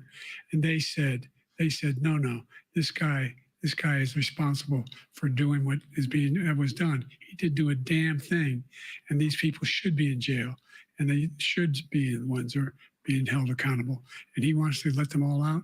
And now he says if he loses again, such a whiner that he is, that there could be a bloodbath. Thank you, President Biden. Oh, shit, another lie. What they've done to some people that are so innocent, you ought to be ashamed of yourself. What you have done, how you've destroyed the lives of so many people. When they ripped down Portland, when they ripped down many other cities, you go to Minnesota, Minneapolis, what they've done there with the fires all over the city. If I didn't bring in the National Guard, that city would have been destroyed. When you look at all of they took over big chunks of Seattle. I was all set to bring in the National Guard. They heard that, they saw them coming, and they left immediately. What he said about this whole subject is so off. Peacefully patriotic. One other thing, the unselect committee, which is basically two horrible Republicans that are all gone now out of office, and Democrats, all Democrats. They destroyed and deleted all of the information they found because they found out we were right. We were right. And they deleted and destroyed all of the information. They should go probably to have jail never for heard that If a until Republican tonight. did that, they go to Thank jail. you, Probably President, never heard President it. Biden, I want to give you a minute. The only person on this stage is a convicted felon is the man I'm looking at right now. And the fact of the matter is, what he's telling you is simply not true. The fact is that there was no effort on his part to stop what was going on up in Capitol Hill. And all those people, every one of those who were convicted, deserves to be convicted. The idea that they didn't kill somebody, just went in and broke down doors, broke the windows, occupied offices, turned over desks. Didn't kill anybody. Statues. The idea that those people are patriots? Come on. When I asked him the first two debates we had, first time around, I said, will you denounce the Proud Boys? He said, no, I'll tell them to stand by. The idea he's refusing, will you denounce these guys? Will you denounce the people we're talking about now? Will you denounce the people who attacked that Capitol? What are you going to do? I'm going to give you a minute, President Trump, for a follow-up question I have. After a jury convicted you of 34 felonies last month, you said if reelected, you would, quote, have every right to go after, unquote, your political opponents. You just talked about members of the select committee on January 6th going to jail. Your main political opponent is standing on stage with you tonight. Can you clarify exactly what it means about you feeling you have every right to go after your political opponents? Well, I said my retribution is going to be success. We're going to make this country successful again, because right now it's a failing nation. My retribution is going to be success. But when he talks about a convicted felon, his son is a convicted felon at a very high level. His son is convicted, going to be convicted probably numerous other times. He is Should have been chewing convicted him before, up. but his Justice Department let the statute of limitations lapse on the most important things. But he could be a convicted felon as soon as he gets out of office. Joe could be a convicted felon with all of the things that he's done. He's done horrible things. All of the death caused at the border, telling the Ukrainian people that we're going to want $1 billion or you change the prosecutor. Otherwise, you're not getting $1 billion. If I ever said that, that's quid pro quo. That we're not going to do anything. We're not going to give you $1 billion unless you change your prosecutor, having to do with the son. This man is a criminal. This man, you're lucky. You're lucky. I did nothing wrong. We'd have a system that was rigged and disgusting. I did nothing wrong. Thank you, President Trump. President Biden, you have said, I'm coming right to you, sir. I'm coming to you. I'm coming to you. Let me save you. The idea that I did anything wrong relative to what you're talking about is outrageous. It's simply a lie, number one. Number two, the idea that you have a right to seek retribution against any American just because you're president is wrong. It's simply wrong. No president's ever spoken like that before. No president in our history has spoken like that before. Number three, he does. You are still charged with, and think of all the civil penalties you have. How many billions of dollars do you owe in civil penalties for molesting a woman in public, for doing a whole range of things, of having sex with a porn star on the night while your wife was pregnant? I mean, what are you talking about? Here we have go. The rules of an alley cat. Give you a minute, sir. I didn't have sex with a porn star, number one. Number two, that was a case that was started and moved. They moved a high-ranking official, a DOJ, into the Manhattan DA's office to start that case. That case is going to be appealed and won. We had a very terrible judge, a horrible judge, Democrat. The prosecutor were all high-ranking Democrats, appointed people, and both the civil and the criminal. He basically went after his political opponent because he thought it was going to damage me. But when the public found out about these cases, because they understand it better than he does, he has no idea what these cases are. But when they found out about these cases, you know what they did? Chewing him My up. poll numbers went up way up. Chewing You him know up. that because you're reporting it. And we took in more money in the last 2 weeks than we've ever taken in the history of any campaign. I don't think any campaign has ever taken. Hundreds of millions of dollars came pouring in because the public knows it's a scam and it's a guy that's after his political opponent because he can't win fair and square. Thank you, President Trump. President Biden, you have said, quote, Donald Trump and his MAGA Republicans are determined to destroy American democracy. Do you believe that the tens of millions of Americans who are likely to vote for President Trump will be voting against American democracy? The more they know about what he's done, yes, the more they know about what he's done. Oh my God! He's got a lot of cases down the road coming around. He's got a whole range of issues he has to face. I don't know what he just said. But I do know he doesn't know what he just said. So he doesn't. Could you ever think you heard any president say that I'm going to seek retribution? Do you ever hear any president say that? You just said it right now. Good ideas. What got me involved to run in the first place? He just admitted to it. Oh my God! Iraq, because of Iraq, I said I wasn't going to run again until I saw what happened in Charlottesville, Virginia. People coming out of the woods carrying swastikas on torches, and singing the same anti-Semitic bile they sang when back in Germany. And the young woman got killed. They spoke to the mother, and they asked him. They said, "What do you think of those people? The people the ones who got killed, the one who tried to stop it, and the ones," he said, "I think they're fine people on both sides." What American president would ever say Nazis coming out of fields? Come on, Jake. Here's your chance to refute it. You're the one that got out there in front of everybody. Carrying swastikas. We're fine people. This is a guy who says Hitler's done some good things. I'd like to know what they are. The good things Hitler's done. That's what he said. This guy has no sense of American democracy. Come on, Jake. Put it down. Jake, both of you know that story has been totally wiped out because when you see the sentence, it said 100% exoneration on this. So he just keeps it going. He says he ran because of Charlottesville. He didn't run because of Charlottesville. He ran because it was his last chance.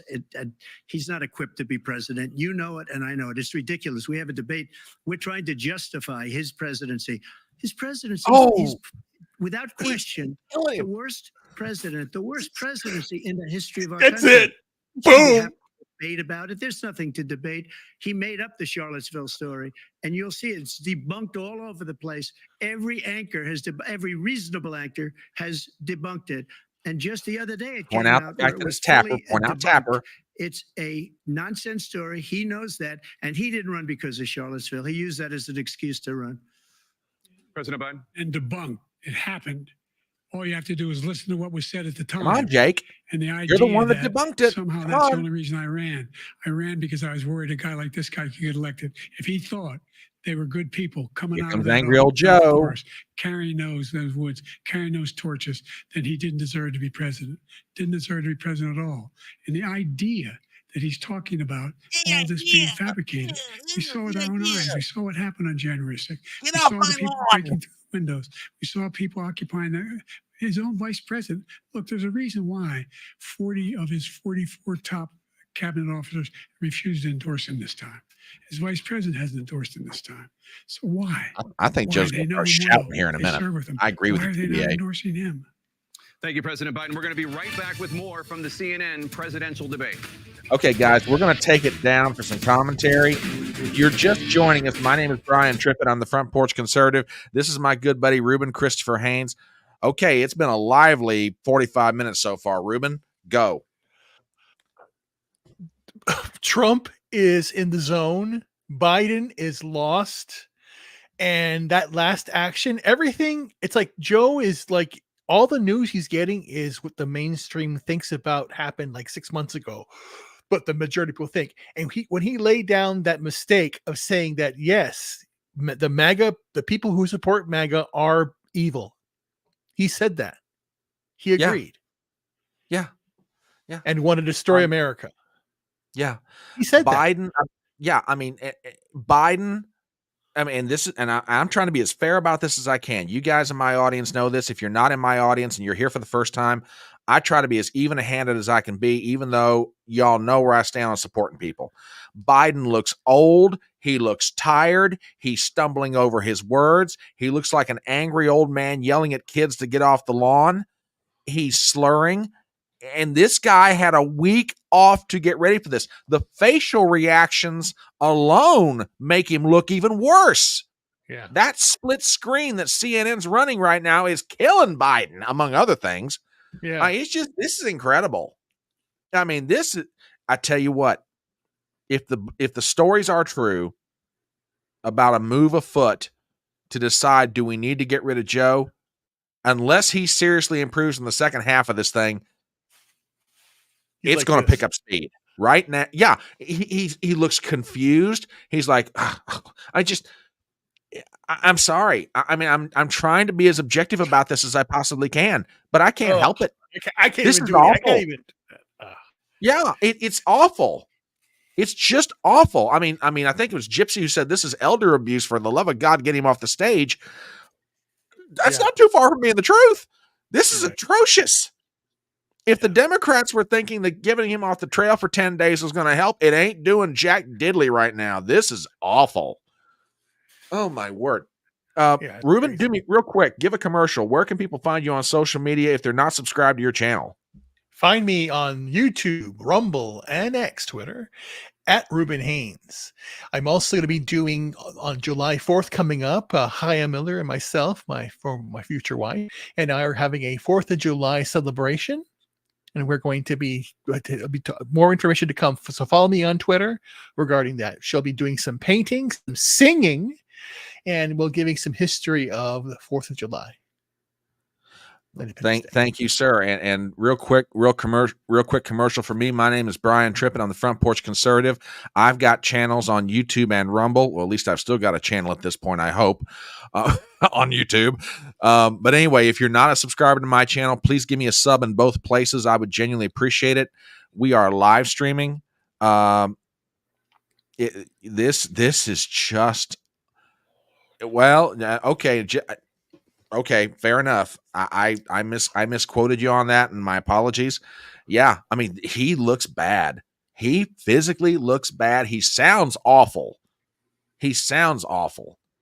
I mean, there's nothing good optically about Joe Biden and again, I'm not trying to beat the guy. I'm trying to be fair in my observations. Okay, they're coming back in. We'll take it back up here in just 1 second. Here we go. Let me get the sound going. Sorry about that, folks. In your first terms, and you'd certainly face again in a second term. President Biden, while Black unemployment dropped to a record low under your presidency, Black families still earn far less than white families. Black mothers are still 3 times more likely to die from pregnancy-related causes, and Black Americans are imprisoned at 5 times the rate of white Americans. What do you say to Black voters who are disappointed that you haven't made more progress? They acknowledge they made a lot of progress, number one. The fact of the matter is there's more small Black businesses that have been started than any time in history. Number two, the wages of Black unemployment is the lowest level it's been in a long, long time.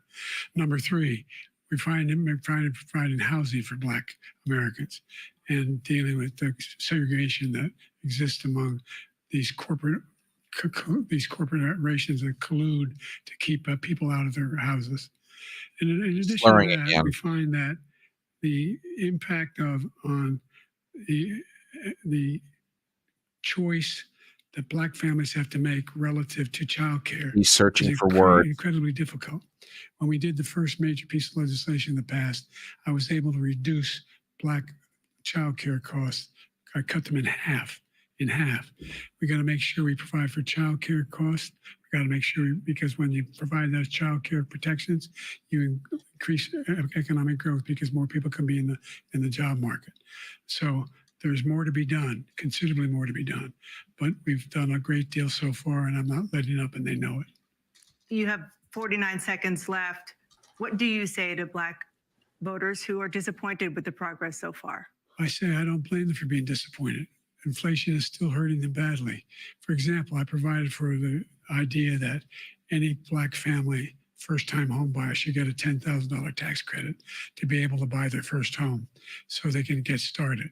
I made sure that we're in a situation where all those Black families and those Black individuals who had to take out student loans that were ballooning, that if they were engaged in nursing, doctor, and anything having to do with volunteerism, if they paid their bills for 10 years on their student debt, all the rest is forgiven after 10 years. Millions have benefited from that. And we're going to do a whole lot more for Black families. Thank you, President Trump. And he caused the inflation. He's blaming inflation, and he's right. It's been very bad. He caused the inflation, and it's killing Black families and Hispanic families and just about everybody. It's killing people. They can't buy groceries anymore. They can't. You look at the cost of food where it's doubled and tripled and quadrupled. They can't live. They're not living anymore. He caused this inflation. I gave him a country with essentially no inflation. It was perfect. It was so good. All he had to do is leave it alone. He destroyed it. That's with the his answer he's green got to give scam all and night all of the long. other, all this money that's being thrown out the window. He caused inflation.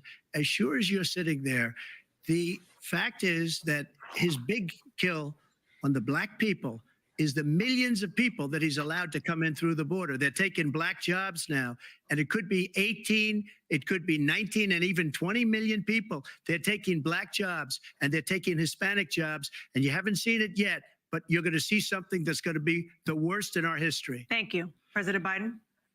There was no inflation when I became president. You know why? The economy was flat on its back. 15% unemployment. He decimated the economy, absolutely decimated the economy. Oh, that's a lie. That's a blatant lie. There were no jobs. We provided thousands of That millions is of not jobs to true. It was individuals a V-shaped who live in recovery. communities, including Anybody. minority communities. We made sure that they have health insurance.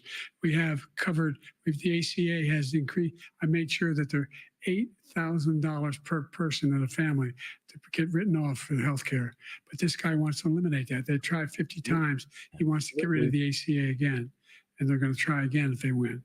You find ourselves in a position where the idea that we're not doing any, we put more police on the street than any administration has. He wants to cut the cops. We're providing for equity and making sure people have a shot to make it. There's a lot going on, but an inflation, he caused it by his tremendous malfeasance in the way he handled the pandemic. Thank you. Another persistent challenge is the climate crisis. 2023 was the hottest year in recorded history, and communities across the country are confronting the devastating effects of extreme heat, intensifying wildfires, stronger hurricanes, and rising sea levels. Former President Trump, you've vowed to end your opponent's climate initiatives, but will you take any action as president to slow the climate crisis? Well, let me just go back to what he said about the police, how close the police are to him.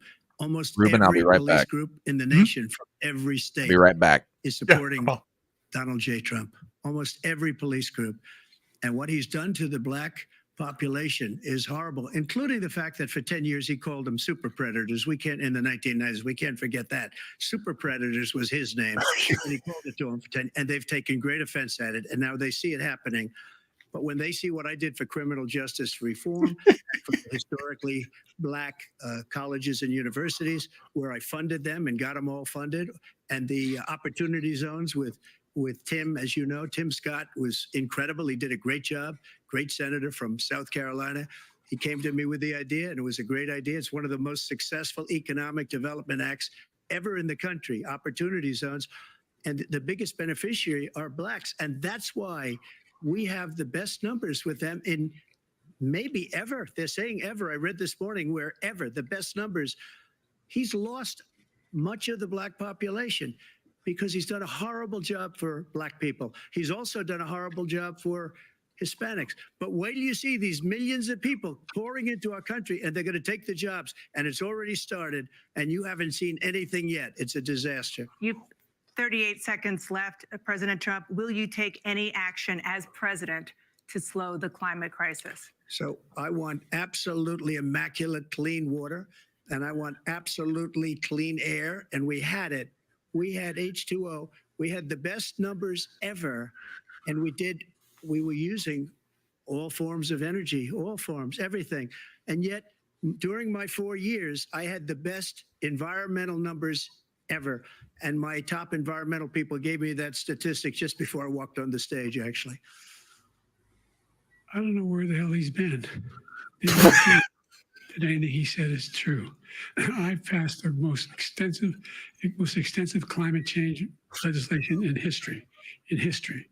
We find ourselves, and by the way, black colleges, I came up with $15 billion for HBCUs, historic black universities and colleges, because they don't have the kind of contributors that they have to build these laboratories and the like.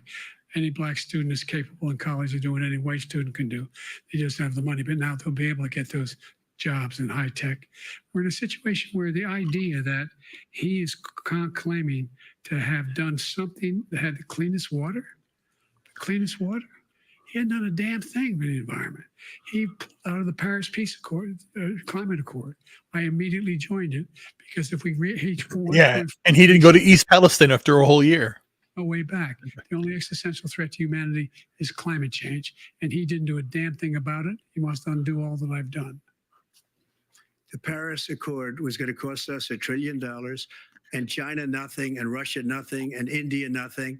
It was a ripoff of the United States. And I ended it because I didn't want to waste that money because they treat us horribly. We were the only ones. It was costing us money. Nobody else was paying into it. And it was a disaster. But everything that he said just now, I'll give you an example. I heard him say before insulin. I'm the one that got the insulin down for the seniors. I took care of the seniors. Fact check true. What he's doing is destroying all of our medical programs because the migrants coming in, they want everybody. And look, I have the biggest heart on the stage. I guarantee you that. And I want to take care of people, but we're destroying our country. They're taking over our schools, our hospitals, and they're going to be taking over Social Security. He is destroying Social Security, Medicare, and Medicaid. The idea is that we, in fact, we were the only ones of consequence who were not members of the Paris Accord. How can we do anything? We've not able to, the United States can't get its under control. One of the largest polluters in the world, number one. We're making significant progress. By 2035, we will have cut pollution in half. We have made significant progress, and we're continuing to make progress. We set up a climate corps so thousands of young people will learn how to deal with climate, just like Flagrant, you may be right, brother. And we're moving in directions that are going to significantly change the elements of cause of pollution. But the idea that he claims that he has the biggest heart up here and he's really concerned about pollution and about climate, I've not seen any indication of that. And by the way, with regard to East Palestine, thank you, TBA. You're absolutely right. That they would reduce Trump's leaving that one on the $35, table. He which I should was be hitting calling that for one voluntarily. I made sure every company in the world, every pharmaceutical company, cannot have to pay. And by the way, so every day, millions of Americans struggle just to make ends meet. For many older Americans, Social Security provides a critical lifeline.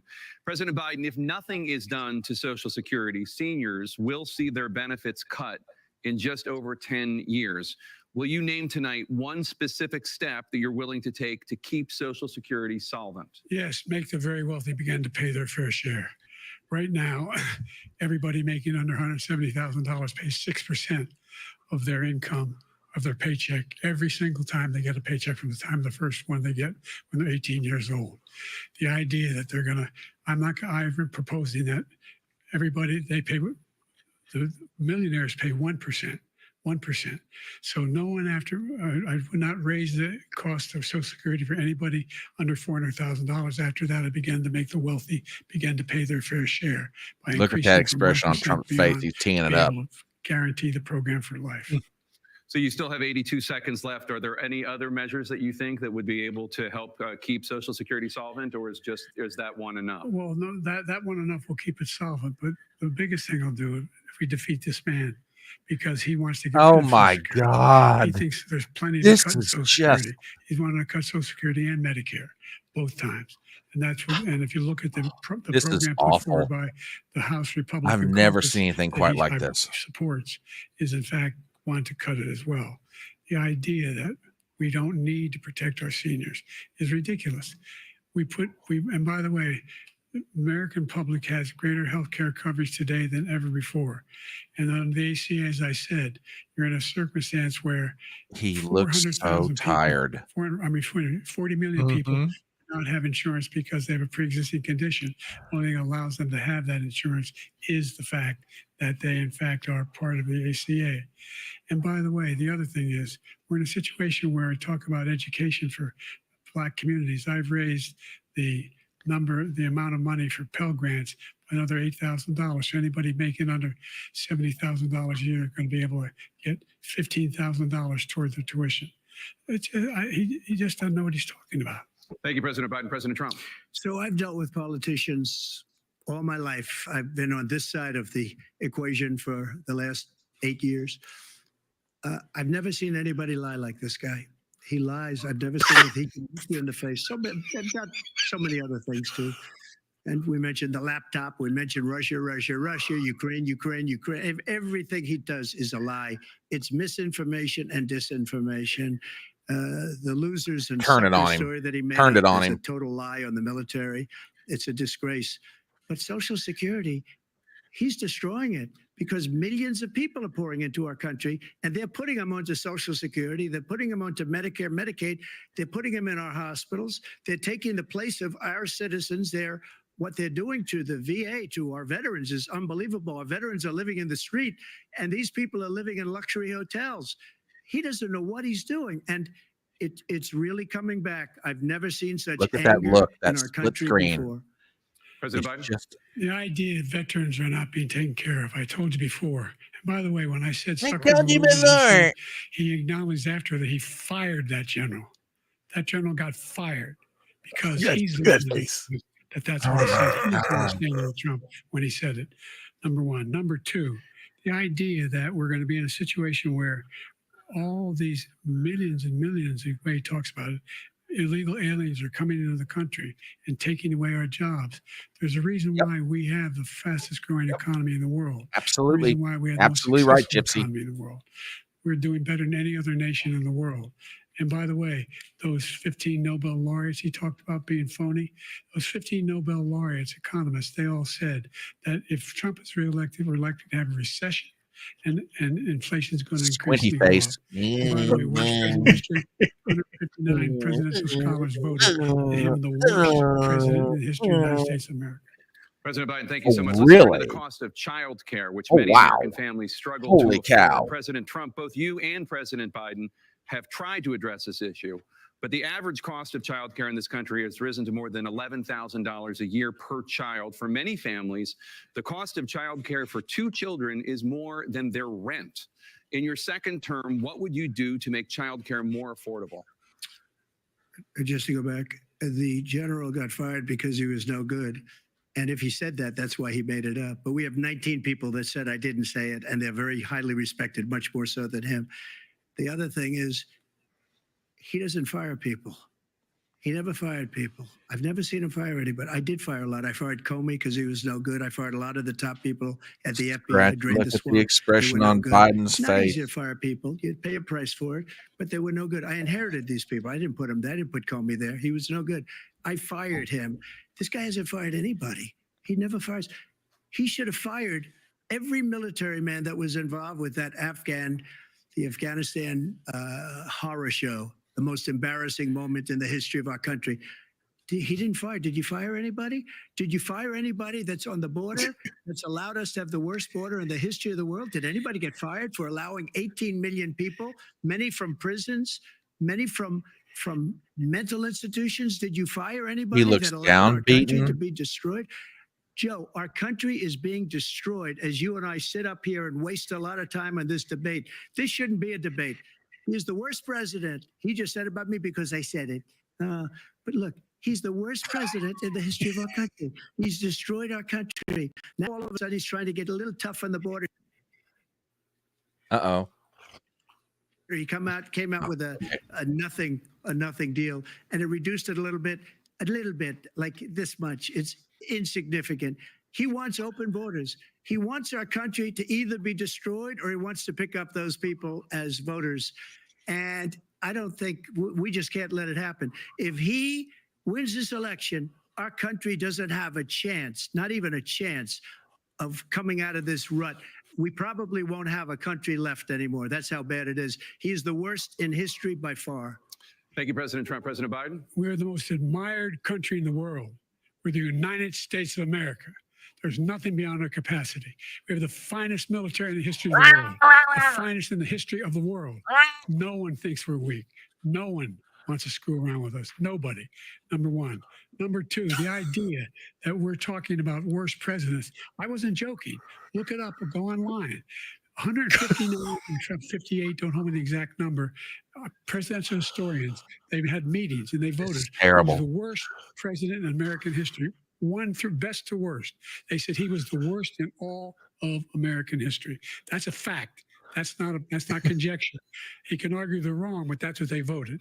The idea that he is doing anything to deal with child care, he did virtually nothing to child care. We should significantly increase the child care credit. Significantly This is the whole idea. No, experts will tell you how bad the economy was, and you have to listen to what they said. Thank you, President Biden. Under him.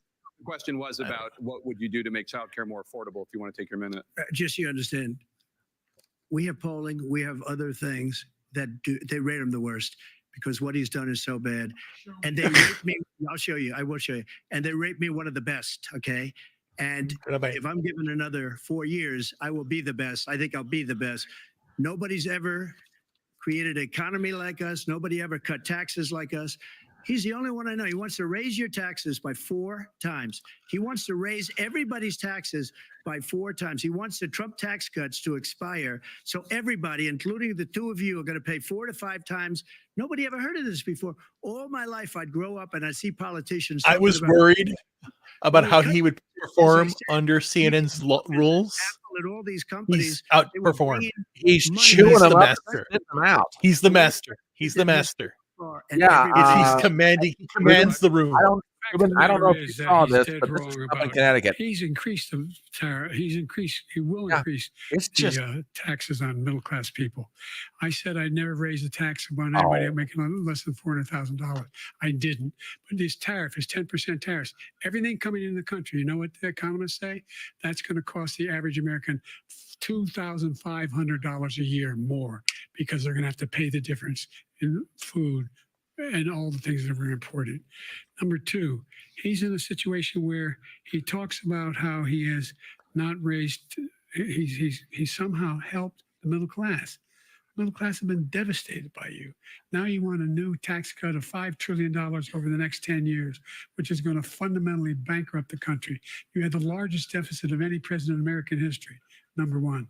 Number two, you have not, in fact, made any contact, any progress with China.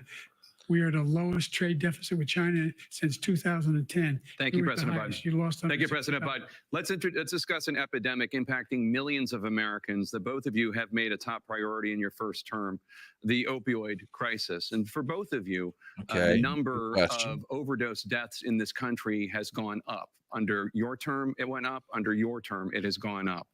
Former President Trump, despite the efforts that both of you have made, more than 100,000 Americans are dying from overdoses every year, primarily from fentanyl and other opioids. What will you do to help Americans right now in the throes of addiction who are struggling to get the treatment they need?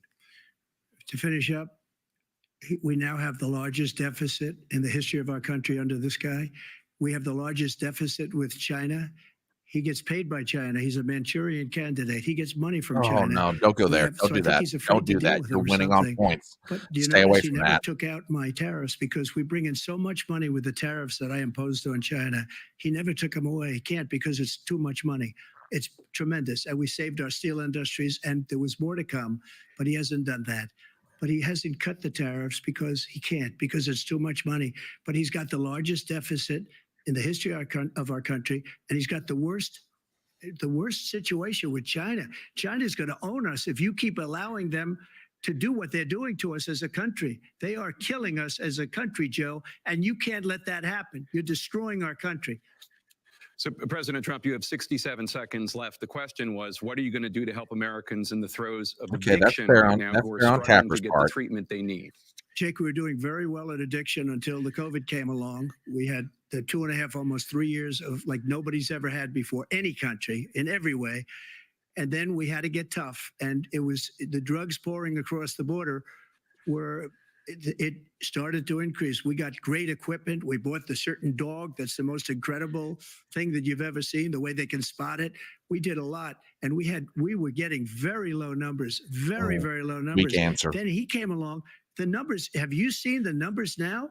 It's not only the 18 million people that I believe is even low because the gotaways, they don't even talk about gotaways, but the numbers of the amount of drugs and human trafficking in women coming across our border, the worst thing I've ever seen, at numbers that nobody's ever seen under him because the border's so bad.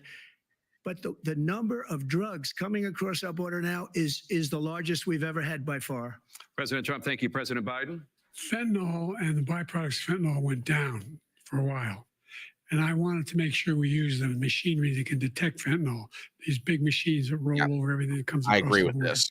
And I it agree. costs a lot of money. That was part of this deal we put together, this bipartisan deal.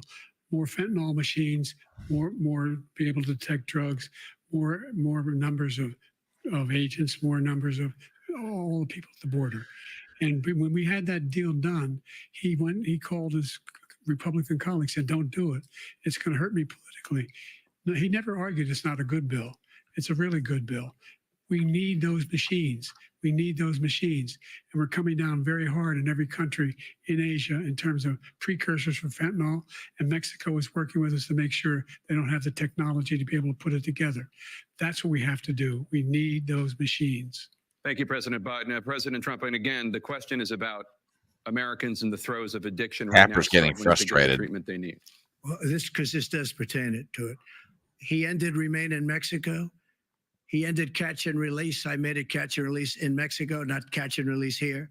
We had so many things that we had done, hard negotiations with Mexico, and I got it all for nothing. It's just like when you have a hostage. We always pay $6 billion for a hostage. Every time we say it's a hostage. Now we have a hostage, a Wall Street Journal reporter. I think a good guy.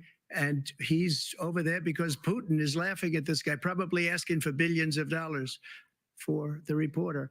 I will have him out very quickly as soon as I take office. Before I take office, I said by literally as soon as I win the election, I will have that reporter out. He should have had him out a long time ago, but Putin's probably asking for billions and billions of dollars because this guy pays it every time. We had 2 cases where we paid $6 billion for 5 people. I got 58 people out and I paid essentially nothing. Thank you, President Trump. Dana? Let's turn to concerns that voters have about each of you. President Biden, you would be 86 at the end of your second term. How do you address concerns about your capability to handle the toughest job in the world well into your 80s? Well, first of all, I spent half my career being criticized being the youngest person in politics. I was the second youngest person ever elected to the United States Senate, and now I'm the oldest. This guy's 3 years younger and a lot less competent. I think that just look at the record, look at what I've done. I've turned around the horrible situation he left me. As I said, 15 million new jobs, 800,000 manufacturing jobs, more investment in America, over billions of dollars in private investment in enterprises that we are growing. By the way, we brought off a lot of people. The whole idea of computer chips, we used to have 40% of the market. We invented those chips, and we lost it because he was sending people to find the cheapest jobs overseas and then bring home a product. So I went to South Korea. I convinced Samsung to invest billions of dollars here in the United States. And guess what? Those fabs, they call to build these chips, those fabs pay over $100,000. You don't need a college degree for them. And there's billions, about $40 billion already being invested and being built right now in the United States, creating significant jobs for Americans from all over the world. Trump's teeing President him Biden, up. you have 40 seconds left. Would you like to add anything? Yeah, I would. The idea that somehow we are this failing country. I never heard a president talk like this before. We're the envy of the world. Name me a single major country president who wouldn't trade places with the United States of America for all our problems and all our opportunities. We're the most progressive country in the world in getting things done. We're the strongest country in the world. We're a country in the world who keeps our word, and everybody trusts us. All of our allies and Absolutely. those who he coddles up to, from Kim Jong-un, he sends love letters to, and Putin, etc. They don't want to screw around with us. Thank you. Former President Trump, to follow up, you would be 82 at the end of your second term. What do you say to voters who have concerns about your capabilities to serve? Well, I took 2 tests, cognitive tests. I aced them, both of them, as you know. We made it public. He took none. I'd like to see him take one, just one, a real easy one. Like go through the first 5 questions. He couldn't do it. But I took 2 cognitive tests. I took physical exams every He's year. laughing at the wrong And, time. That's the wrong. We knock on wood wherever we may have wood. that I'm in very good health. I just won 2 club championships, not even senior, 2 regular club championships. To do that, you have to be quite smart, and you have to be able to hit the ball a long way.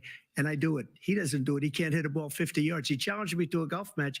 He can't hit a ball 50 yards.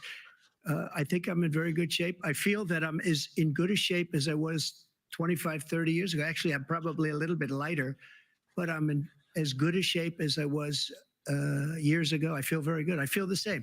But I was willing to take a cognitive test. And you know what? If I didn't do well, I asked him. Great answer by Trump. Dr. Ronnie Jackson, who's a great guy when he was White House doctor. And then I took another one, a similar one.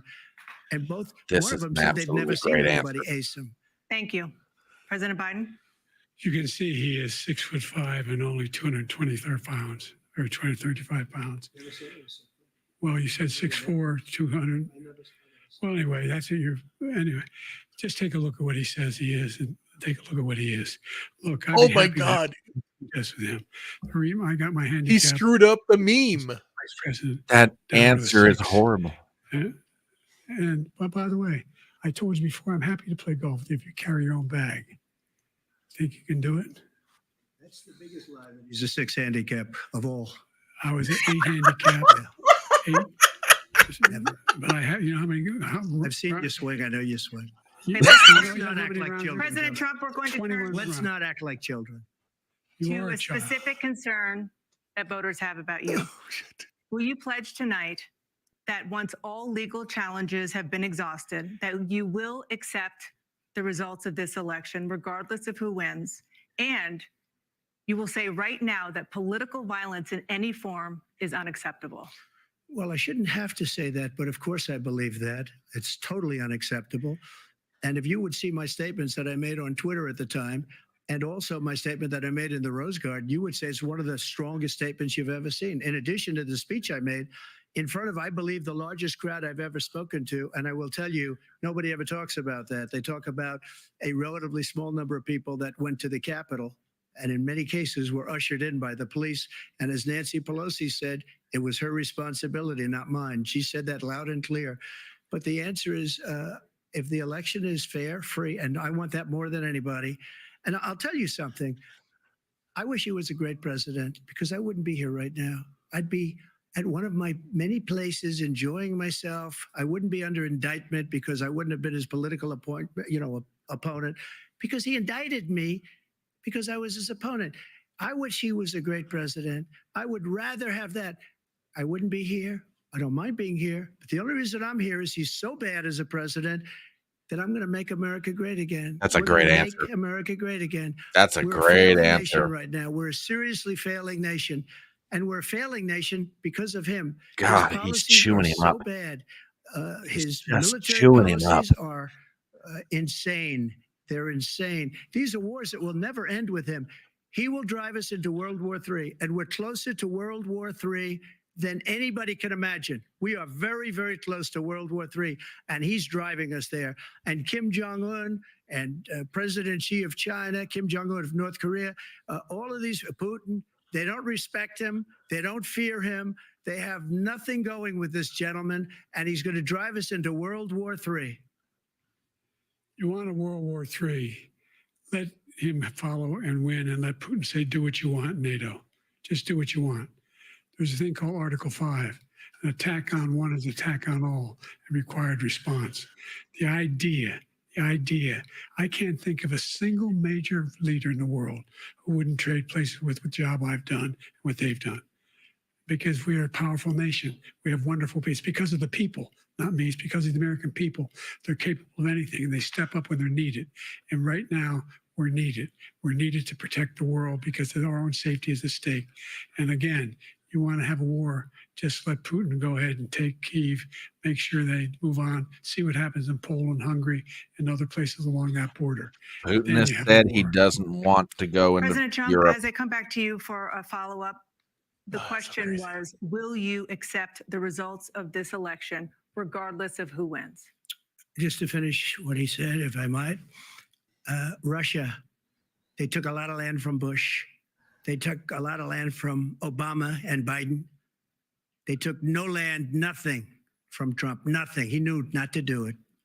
You're not going to play games with me. He knew that. I got along with him very well, but he knew not to play games. He took nothing from me. But now he's going to take the whole thing from this man right here. That's a war that should have never started. It would have never started ever with me. And he's going to take Ukraine. And, you know, you asked me a question before, would you do this? He's got us in such a bad position right now with Ukraine and Russia, because Ukraine's not winning that war. He said, I will never settle until such time. They're running out of people. They're running out of soldiers. They've lost so many people. It's so sad. They've lost so many people, and they've lost those gorgeous cities with the golden domes that are 1,000 years old, all because of him and stupid decisions. Russia would have never attacked if I were president. Trump, the question was, will you accept the results of the election, regardless of who wins? Yes or no, please. If it's a fair and legal and good election, absolutely. I would have much rather accepted these, but the fraud and everything else was ridiculous. And if you want, we'll have a news conference on it in a week, or we'll have another one of these in a week. But I will absolutely, there's nothing I'd rather do. It would be much easier for me to do that than I'm running again. I wasn't really going to run until I saw the horrible job he did. He's destroying the country. He just turned it on him. That's reverse Charlottesville. That is reverse Charlottesville. No indictments, no political opponent stuff, because it's the only way he thinks he can win. But unfortunately, it's driven up my numbers and driven them up to a very high level because the people understand it. Let's see what your numbers are when this election is over. Let's see. You're a whiner. When you lost the first time, you continued, you appealed and appealed to courts all across the country. Not one single court in America said any of your claims had any merit, state or local, none. But you continue to provoke this lie about somehow there's all this misrepresentation, all this stealing. There is no evidence of that at all. And I tell you what, I doubt whether you'll accept it because you're such a whiner. The idea, if you lose again, you accepting anything, you can't stand the loss. Something snapped in you when you lost the last time. We'll be right back with more from the CNN president live from Georgia. Okay, folks, we're going to do a real quick commercial for both of us here. My name is Brian Trippett. I'm the Front Porch Conservative. This is Ruben Christopher Haynes. I'm going to start this one off. You said something earlier that I think is very important. These rules that CNN set up that they thought were going to trap Donald Trump, they're not laying a glove on him. I mean, just Tapper, I mean, and understandably so. Tapper, right. And I will give Dana Bash and Tapper credit, okay? They're asking good, fair questions. Honestly, I'm not upset with the questioning or anything. I think they're handling this debate very well. But they're getting frustrated because they can't get Trump to do what they want.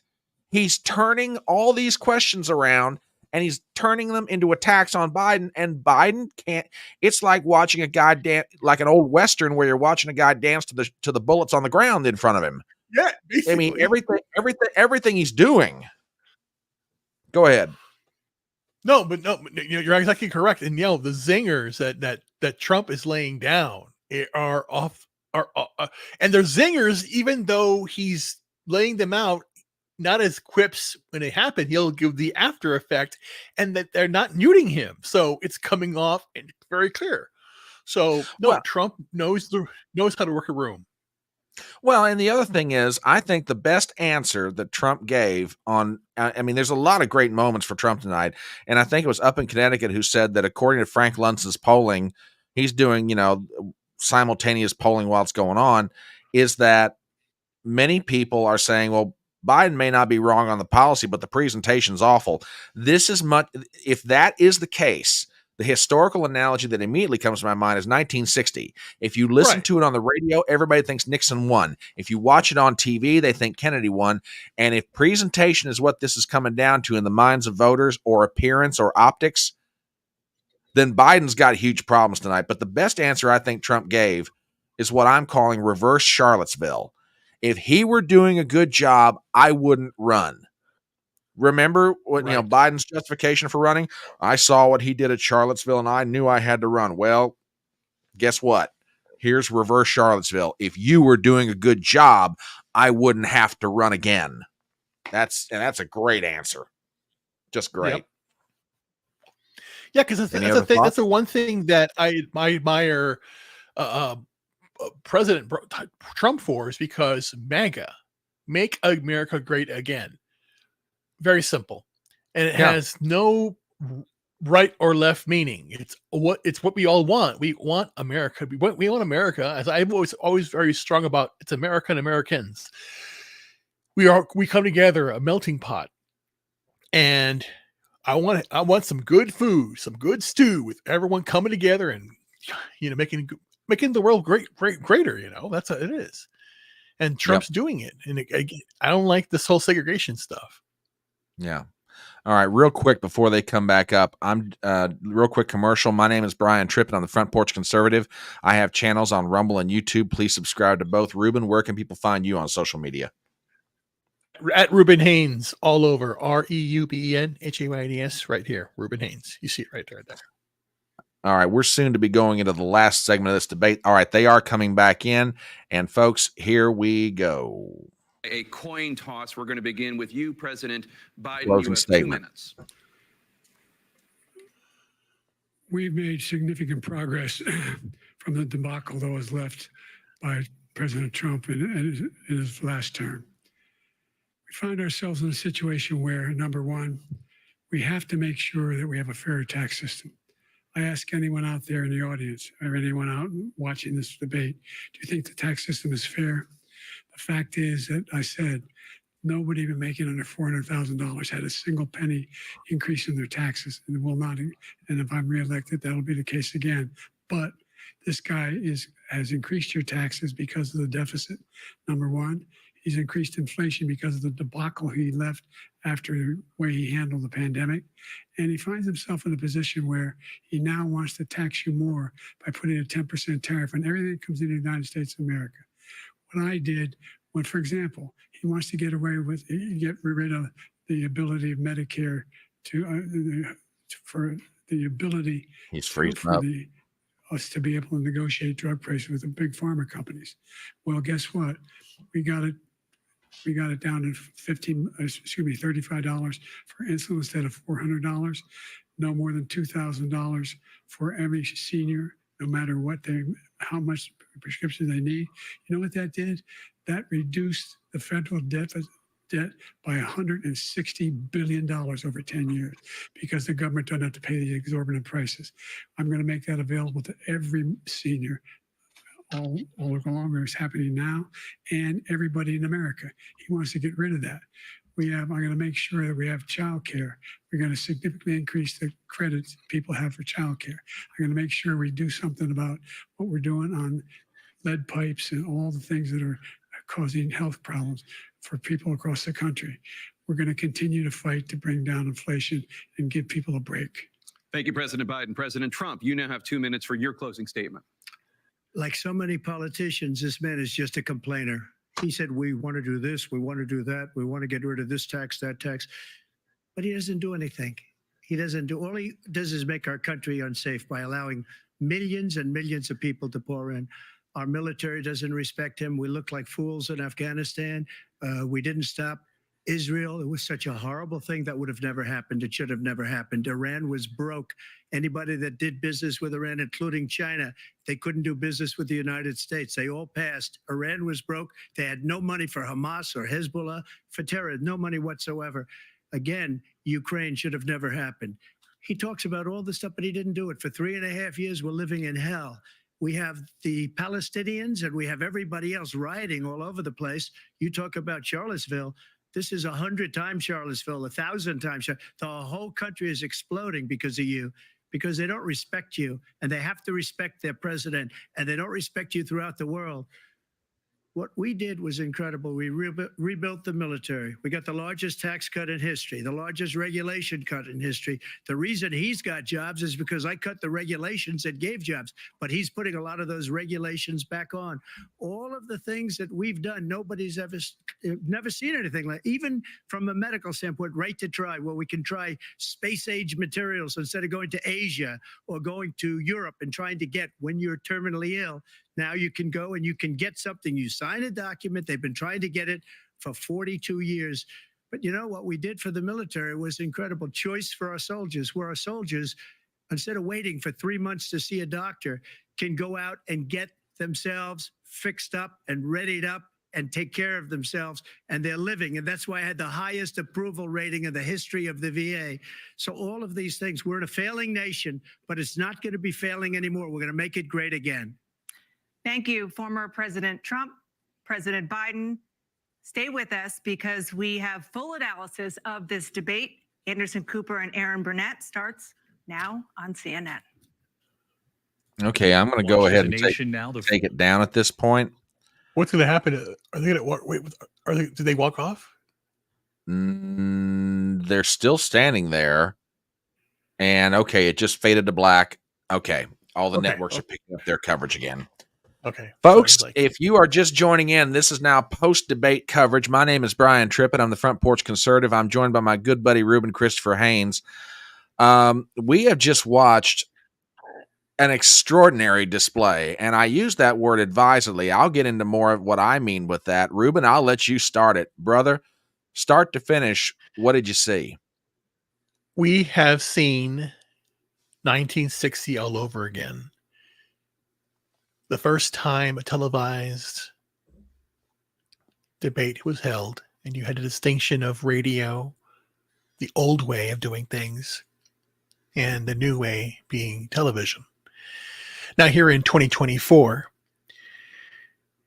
the radio is old media, all forms of it. Mm-hmm. And it's no longer television. It is the podcaster. It is the awakened individual who's going to determine what's happening now after what we've seen the last 4 years. You know, we know we're in a bad place. It's not about right or left, you know, good or bad. We have to right the ship. And what we saw tonight was Trump nailing it out of the park. And the fact that this is he I think he's going to get a huge bump, and Biden is done. They cannot keep him anymore. This is going to be devastating because people are going to see this and they're going to go, wait a minute. And he's not Hitler. He's not the bad guy. They're lying about something. What's going on here? And all of those things that he brought up, that the moderators checked them, and so then there was no accusation of Trump doing something and all that stuff. Trump said, you know, about January 6th, it was brought up, all that stuff, but he knocked every question he knocked out of the park. And the whole nightmare that they would trap him. No, he is the master communicator. I've not seen anybody like this since Reagan, who can, you know, charm. He charmed the nation without the nation being there, but it was good vibes because people have everybody watching it this way. And that's why I say it's going to be the distinction between radio, the old media, and new media. Twitter will blow up. The social media will blow up, and they can't stop this now. They can't control the narrative. This officially is what this debate signifies. It signifies the divide between old and new, and we are right to rise. So 2024, moving forward, we can make a difference. Remember that. And that's why I believe in America still. Sorry. And I want to put this comment up in chat. It goes to what you just said. Jeff Carlson at the Markets Work, you predicted that the DNC wanted to replace Biden and would engineer a horrifically embarrassing debate to force him out. I don't know if the DNC engineered a bad debate to force him out, but I'll tell you one thing. If there is any serious truth to the proposition that you know, a bad debate performance and Biden goes, in other words, you're going to have some high-ranking Democrats walk up to the Oval Office and go, Mr. President, for the good of the party and the good of the country, you've got to step aside before we go to August. Then this might be it. From start to finish. And again, Y'all know where I stand on this. I am supporting Donald Trump for president, but I'm trying to be an honest broker here. I'm trying to be an honest observer. And I that's my next comments are in that vein. I don't know that I have ever watched a butt kicking in a presidential debate like what I just saw. And I mean, just some observations off the top. First of all, I compliment CNN. I compliment Dana Bash. I compliment Tapper. I mean, look, under normal circumstances, I have no use for any of those three. But honestly, I have no complaint with the way they handled the debate. I thought it was professional. I thought the questions were fair. You know, some of the topics I think were kind of silly, you know, but okay, I got no problem with the way they did it. A lot of people were worried about the way that the rules that CNN were laying down were going to hurt Trump. I don't think they laid a glove on the guy. No, I'm serious. they did not. He maneuvered around like a cat inside of a cage, and he moved wherever he wanted to with good nimbleness. Now there was I mean, for example, honestly, I don't think Trump's closing statement was all that good. It was okay, but he could have really knocked it out of the park. I thought him dropping that Manchurian candidate line, no, that was unnecessary. Totally unnecessary. Right. But outside of that, Trump did whatever he wanted. He took any question he wanted, turned it however he wanted. But the worst part for Biden, and I agree with Frank Luntz's, you know, instant polling that he's doing on this. I can't disagree with this assessment. Biden may not have been bad on the policy, but how he looked and how he sounded and those split screen images are just going to kill him. He looked old. He looked tired. He sounded like an old man. He just, and Trump, I mean, and again, I'm not trying to, you know, blow smoke up anybody's pant leg here, but you compare the two of them on a split screen. I mean, Trump looked fantastic. And there's only 3 years of difference in age between these guys. You know, I just, again, I will be very curious to see the mainstream media's reaction. But but I got a bad feeling for Biden. I want to see what MSNBC says. I want to see them explode like what's happening? Yeah, flagrant. No, because yeah, go ahead, keep talking. No, I keep talking. I was just going to hold it up on screen.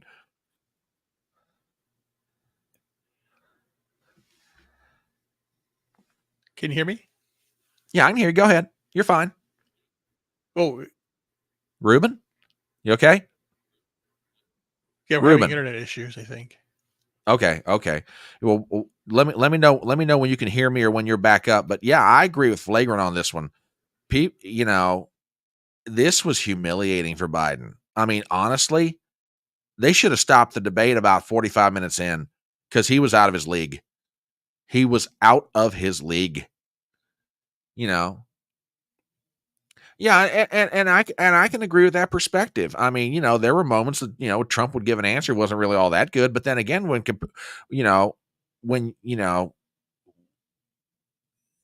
compare Biden's answers to Trump, I mean, that closing statement from Biden was just plain awful.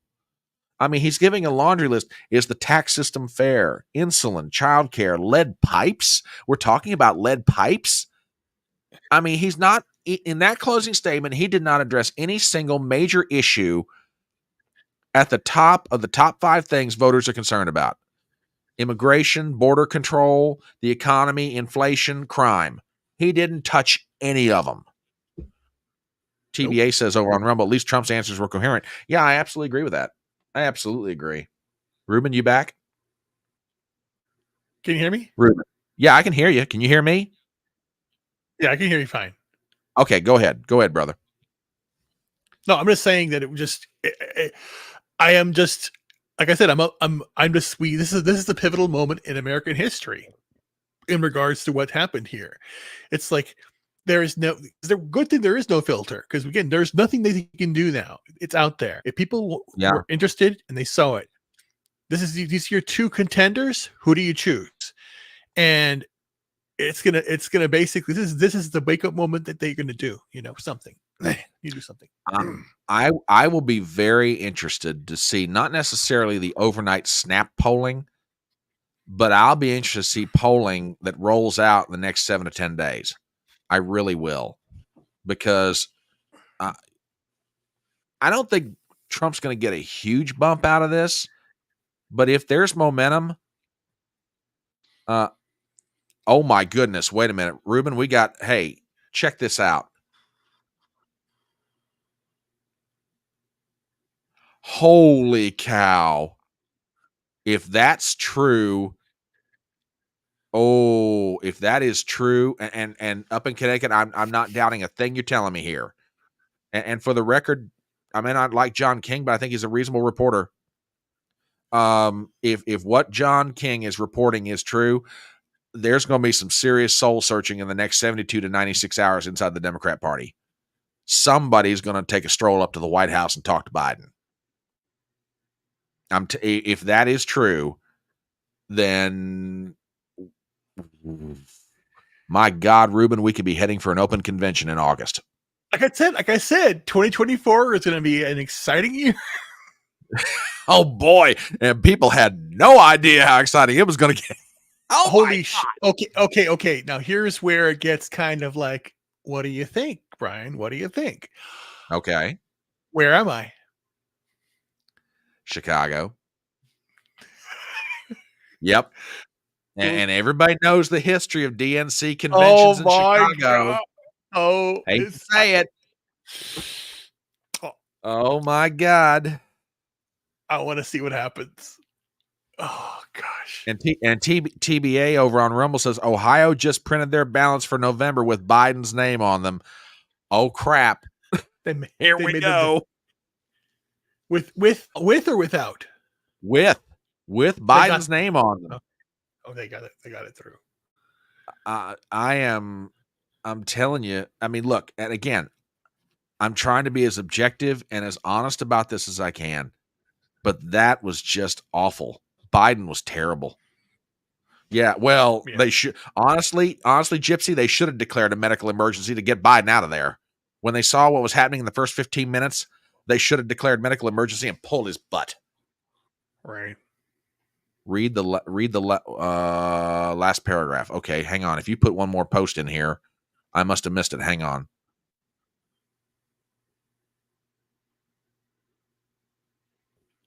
Flagrant. I'm not seeing that last paragraph. So either I must have missed it or it didn't come through. Wait, I thought it was. Okay, I must have missed it. But brother, repost that thing. I'll put it up here. Yeah, I mean, this was this was a train wreck. Is that the one? Look at the link I posted. He posted the link. All right, maybe it's on Twitter. Hang on.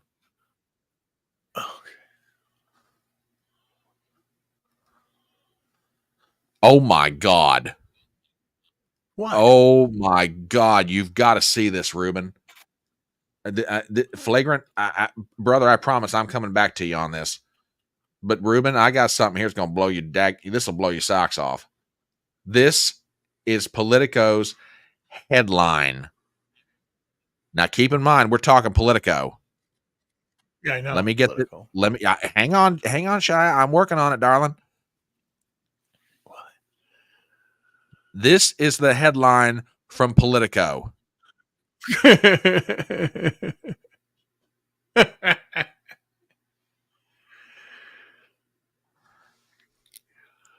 Dems are panicked after the president's uneven performance. Holy cow. Oh my God.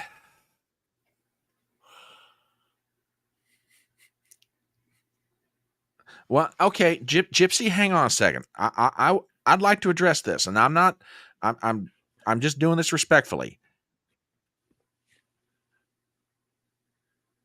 Okay, all right. Who do you want Trump to run against then? Give me Gavin Newsom.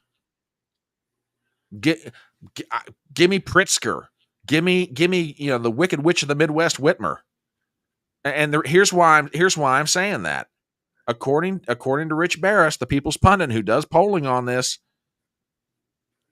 Biden, surprisingly, is the best candidate they've got.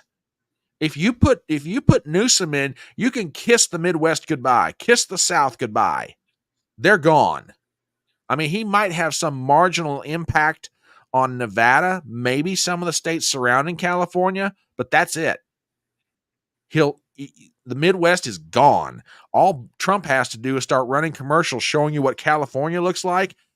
He's toast. As a matter of fact, there was polling that was done, I want to say about 12 to 15 months ago, and it polled the question. No, it was Barris who did it. Barris did the polling, and Newsom was trailing Trump worse than Biden was in that polling at that time. So, I mean, I'm not saying it's a guaranteed lock if Biden steps down and Trump gets a different opponent. I concede that possibility, but I'm just saying if Biden steps aside, if that polling still holds true, then the Democrats are in deep, deep trouble. That's where I come down on this. But if they're, oh God, I cannot believe Politico printed that. I can't believe it. I can believe it, but I can't believe it either. Incredible. Wonder who else. Keep talking, Ruben. I'm going to look for something real quick. Yeah, I want to know more about what's going on regarding, what the lay of the land is. Again, we already know, but I want to basically look at the pulse of the country right now, where it is, who's reacting, what's trending right now. Because again, I already know that this is horrifically bad for Biden. I'm glad that they're seeing this. If they're jumping ship now, then definitely that's like that. Political doing that is very interesting. Brother, I just got what you sent over to me, and I'm about to pop this up here. Folks, if you think what you saw on the pages of Politico is bad, you better check this out from NBCnews.com. Babbling and hoarse. Biden's debate performance sends Democrats into a panic. The president often had a weak, raspy voice during his first debate against Trump in what Democrats had hoped to be the turning point in this race. Article by Natasha Korecki, Matt Dixon, Jonathan Allen. President Biden was supposed to put the nation's mind at ease over his physical and mental capacity with his debate showing Thursday night. From the onset of the debate, the 81-year-old struggled seemingly even to talk, mostly summoning a weak, raspy voice. In the opening minutes, the president repeatedly tripped over his own words. We noticed the same thing, misspoke, and lost his train of thought. Oh my God. I can't believe they're writing this stuff. Actually writing down what happened. Yeah, I can't. Well, okay. All right, I'll give you that. I'll give you that one, Gypsy. You might be right. Whitmer might not be the one I want to get. But I'm just saying, I just think that she's one of those that, to me, Whitmer would be one of those that when people see her personality, they're going to be like, oh, not just no, hell no, we ain't voting for her. Anyway, that's just me. If I'm flying high right now, I'm sorry, y'all. I never thought I'd ever see a debate performance like this.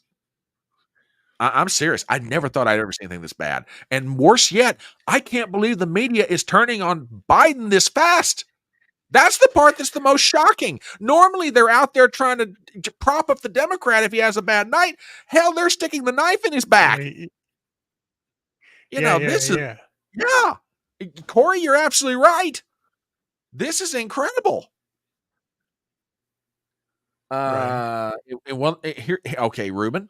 In one of the most notable moments, Biden ended a rambling statement that lacked focus by saying, "We finally beat Medicare," before moderators cut him off and transitioned back to Trump. Oh my God! I know all the good. Wait, this is the dumbest thing I've ever seen in my life. Oh my God! While Biden warmed up and gained more of a rhythm as the debate progressed, he struggled to land a punch against Trump. Observation that you made, sir. Try the Try the link I just private chat. I sent it to you right now. Okay, hang on. Let me grab it, folks. We are having some serious fun right now. This is serious fun. This is serious fun. Oh my goodness! Hang on a minute. Hang on. Let me take this down real fast. I don't want to spoil this because if this I know who it's from. The fact that it's from them is going to be really good. Oh gosh, this is great. Hang on. Let me enlarge this so everybody can see it. Holy cow! Oh my God. Okay, folks, here you go. From the Babylon Bee. My word. Oh God. Just incredible. Oh my goodness. I tell you. Okay, fair point. Fair point, Gypsy. Okay, I'll agree with you. I'll agree. Okay, fair enough. This is, oh my goodness. I can't believe what the press is doing to him right now, Ruben. I can't. Because again, how'd you say it? Something on this scale, like I said, radio versus television, everyone is watching this through the internet, through their phone. Yep. And this is different. This is Trump. This is Biden. This is basically what this is the Wizard of Oz, and this is pulling the curtain. Trump pulls the curtain on the Wizard of Oz. What's behind the curtain? And everyone deserves to know what the hell's going on. You know? Yeah. And like I say, I'm watching Gypsy's comments, and I'm not picking on her when I say this, but her point is valid. I mean, if I am a little bit giddy right now, it's not so much because of Biden's bad performance. In one sense, I won't say I expected it, but I'm not necessarily surprised by it. I think the thing that's like getting me is I just can't believe, again, and I know I'm saying this, and I know I'm repeating myself. I apologize to everybody. I just can't believe that the press is turning on him this quick. Normally, I mean, like Barack Obama, go back to 2012 against Romney, the first debate where Obama had such horrible problems. Okay. Normally you've got the press out there. Propping up a Democrat. Yes. They're not even trying. They're not even trying to do it. This is almost like, reading, conservative bloggers, or, if there's still bloggers. Yeah, you get that. This is just incredible. And you may be right. I mean, like I said, I don't know if Biden's debate performance was engineered. But either way, engineered or not, he comes off looking horrible tonight. And and this could be where it's going. This could be very well where it's going. You might be absolutely right. I just, like I say, I'm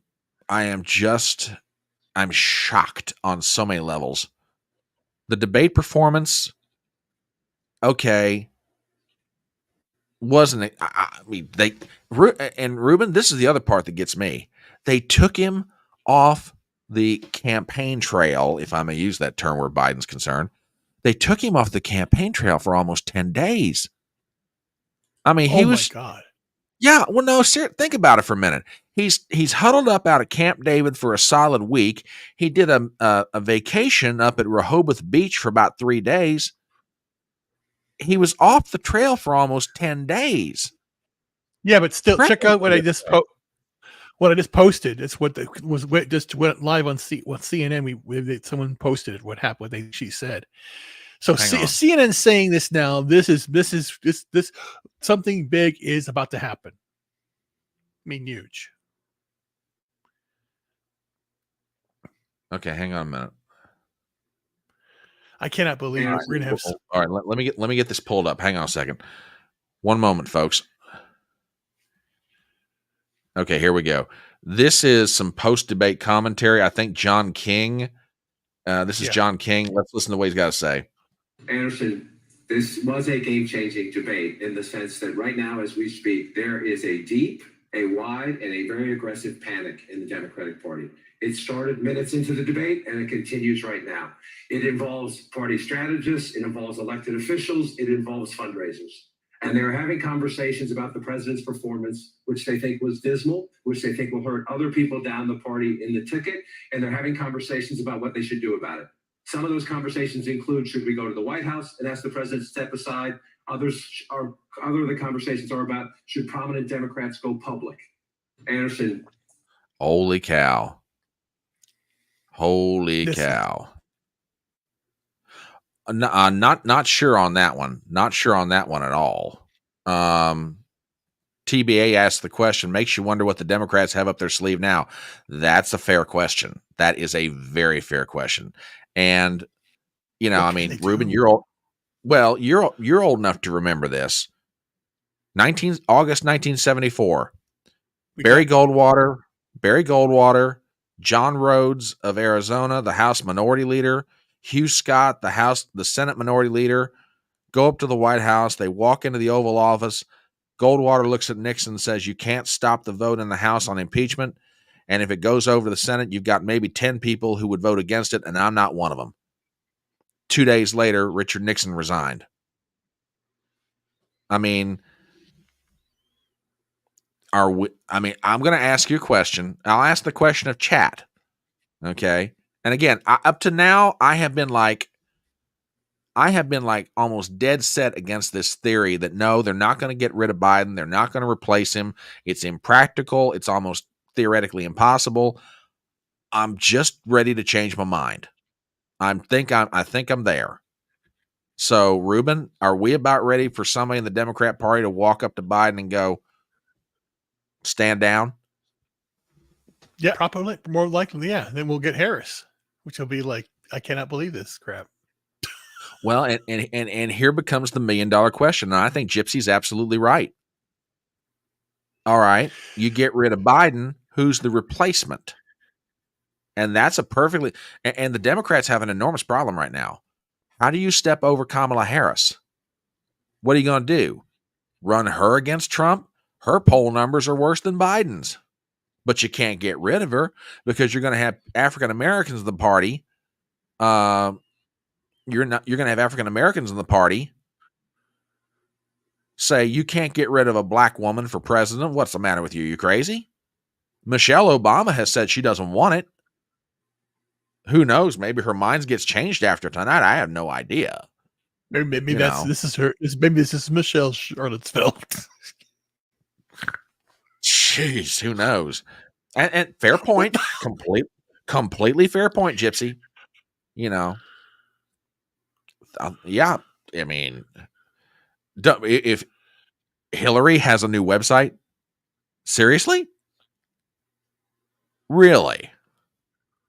Okay, this just got interesting. What? Yeah, that's what they're saying.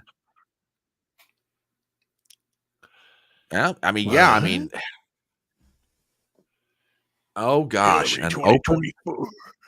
a potentially open convention. If it's open, then it's anybody really. But now keep in mind, all this is dependent upon Joe stepping down. I mean, no. Go ahead. Wait. So then, wait a minute. So if the convention is opened and he's not picked, if he's not nominated, basically what would happen? The delegates that are pledged to him, he would have to release them. He would have to release them with the understanding that they are free to vote for anyone they choose. Correct. And then it officially as I understand the rules of this thing, as I understand it, that's what turns it into an open convention. So long as Joe refuses to release those delegates and he's standing, I mean, technically speaking, technically speaking, he has not technically, he has the requisite number of delegates right to be the Democrat Party's nominee. The only thing that has to be done now, if it hasn't been done already, the only thing that has to be done now is the affirmative vote of the delegates at a convention. Now, there was some talk about doing it online to get around this whole problem in Ohio. I don't know if that's happened yet or not. But either way, that's the only thing standing between Joe Biden and the Democrat nomination to run for re-election. Right. But if he says, I'm not running, and releases his delegates, you have an open convention. True. Oh my gosh. Yeah. This is, dude, I thought the conventions might be a little bit boring. I know the Republican convention is not going to be boring, but the Democrat convention, I thought, this is going to be pretty stale. No, maybe not. Oh my God. I wonder when Trump's going to announce the VP. I'd say probably somewhere, let's see, the convention is in Milwaukee, I think is July 15th. So if I had to guess, I'd say somewhere in the next 2 weeks. Right. Yeah, who knows? Probably just before they go to Milwaukee. Right. Maybe a little bit before that. I don't know. Well yeah. Probably just before. Well, now wait a minute. Hold on. Now I have another question, and it just hit me. What happens on July the 11th? The sentencing. The sentencing up in Manhattan. How does that factor into this? I know. That's what I'm saying. There's so much bullshit happens. That's why basically there was a petition to basically move the convention from July 15th to July 2nd so that Trump can be nominated on July 4th. But who knows? Yeah. And who the F is my enemy now? Yeah, well.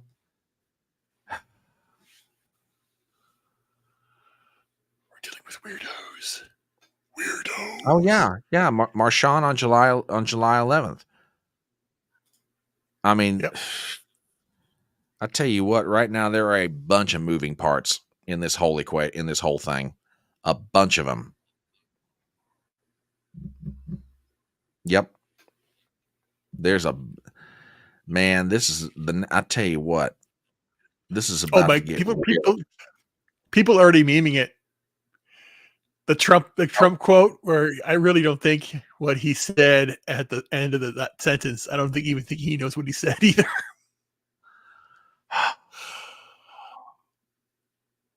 Yeah, this is just. I mean, people said this was going to be a historic night. Yeah, I don't think people had any quite idea just how historic it might get. TBA says, well, I love you guys, but it's so way past my bedtime. I've got to peel off. TBA, thanks for hanging out with us. Appreciate it. Genuinely appreciate it. Matter of fact, it's about 11:15. I tell you what, let's plan on wrapping it up. Ruben, Yep. Closing thoughts. What do you think? And give people your social media. Yes, thank you very much for this night. This is, like I said, this is historic. Not since the first televised debate has something been so pitiful. Pitiful performance of a president we see. And the cool demeanor that Trump took changed everything.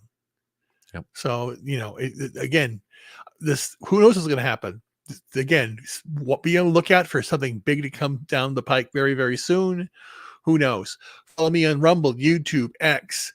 Coming up on July 4th, I'm going to do a special with Haya, where she's going to do some painting, some singing, and we'll talk about the Revolutionary War, the Declaration of Independence, everything around July 4th and how important the United States contributions are, especially those of the Jewish community. And I think these times are really tough. We have to be a message of love and happiness to it all. So catch me also on Janet from Other Planets every Friday night. We have a show. And I'll be working here on Brian and others when we have other aspects to discuss. Thank you very much. Thank you, Ruben. It's always a pleasure to have you on here partnering with me to do one of these deals. And my name is Brian Trippett. I'm the Front Porch Conservative. I've got channels on Rumble and on YouTube. And this has been quite an evening. We're going to be back this Saturday morning, 10:30 a.m. for Front Porch Brunch. I've got a couple of guests.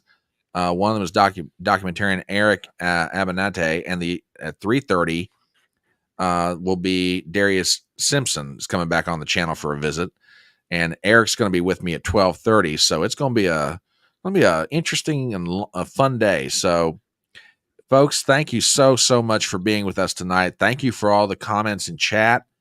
I love the intellectual energy. I love the passion. And you guys are absolutely the coolest audience on the internet. I say that all the time, and I mean it every time I say it. You guys are great. This has been live coverage of the presidential debate between President Joe Biden and former President Donald Trump. Want to thank you guys. Ruben, hang around for a second. We'll say some proper goodbyes. We will see you. I'll see you guys Saturday morning, 10:30 a.m. Eastern, 9:30 a.m. Central. You guys have a great night. We'll catch up with you later.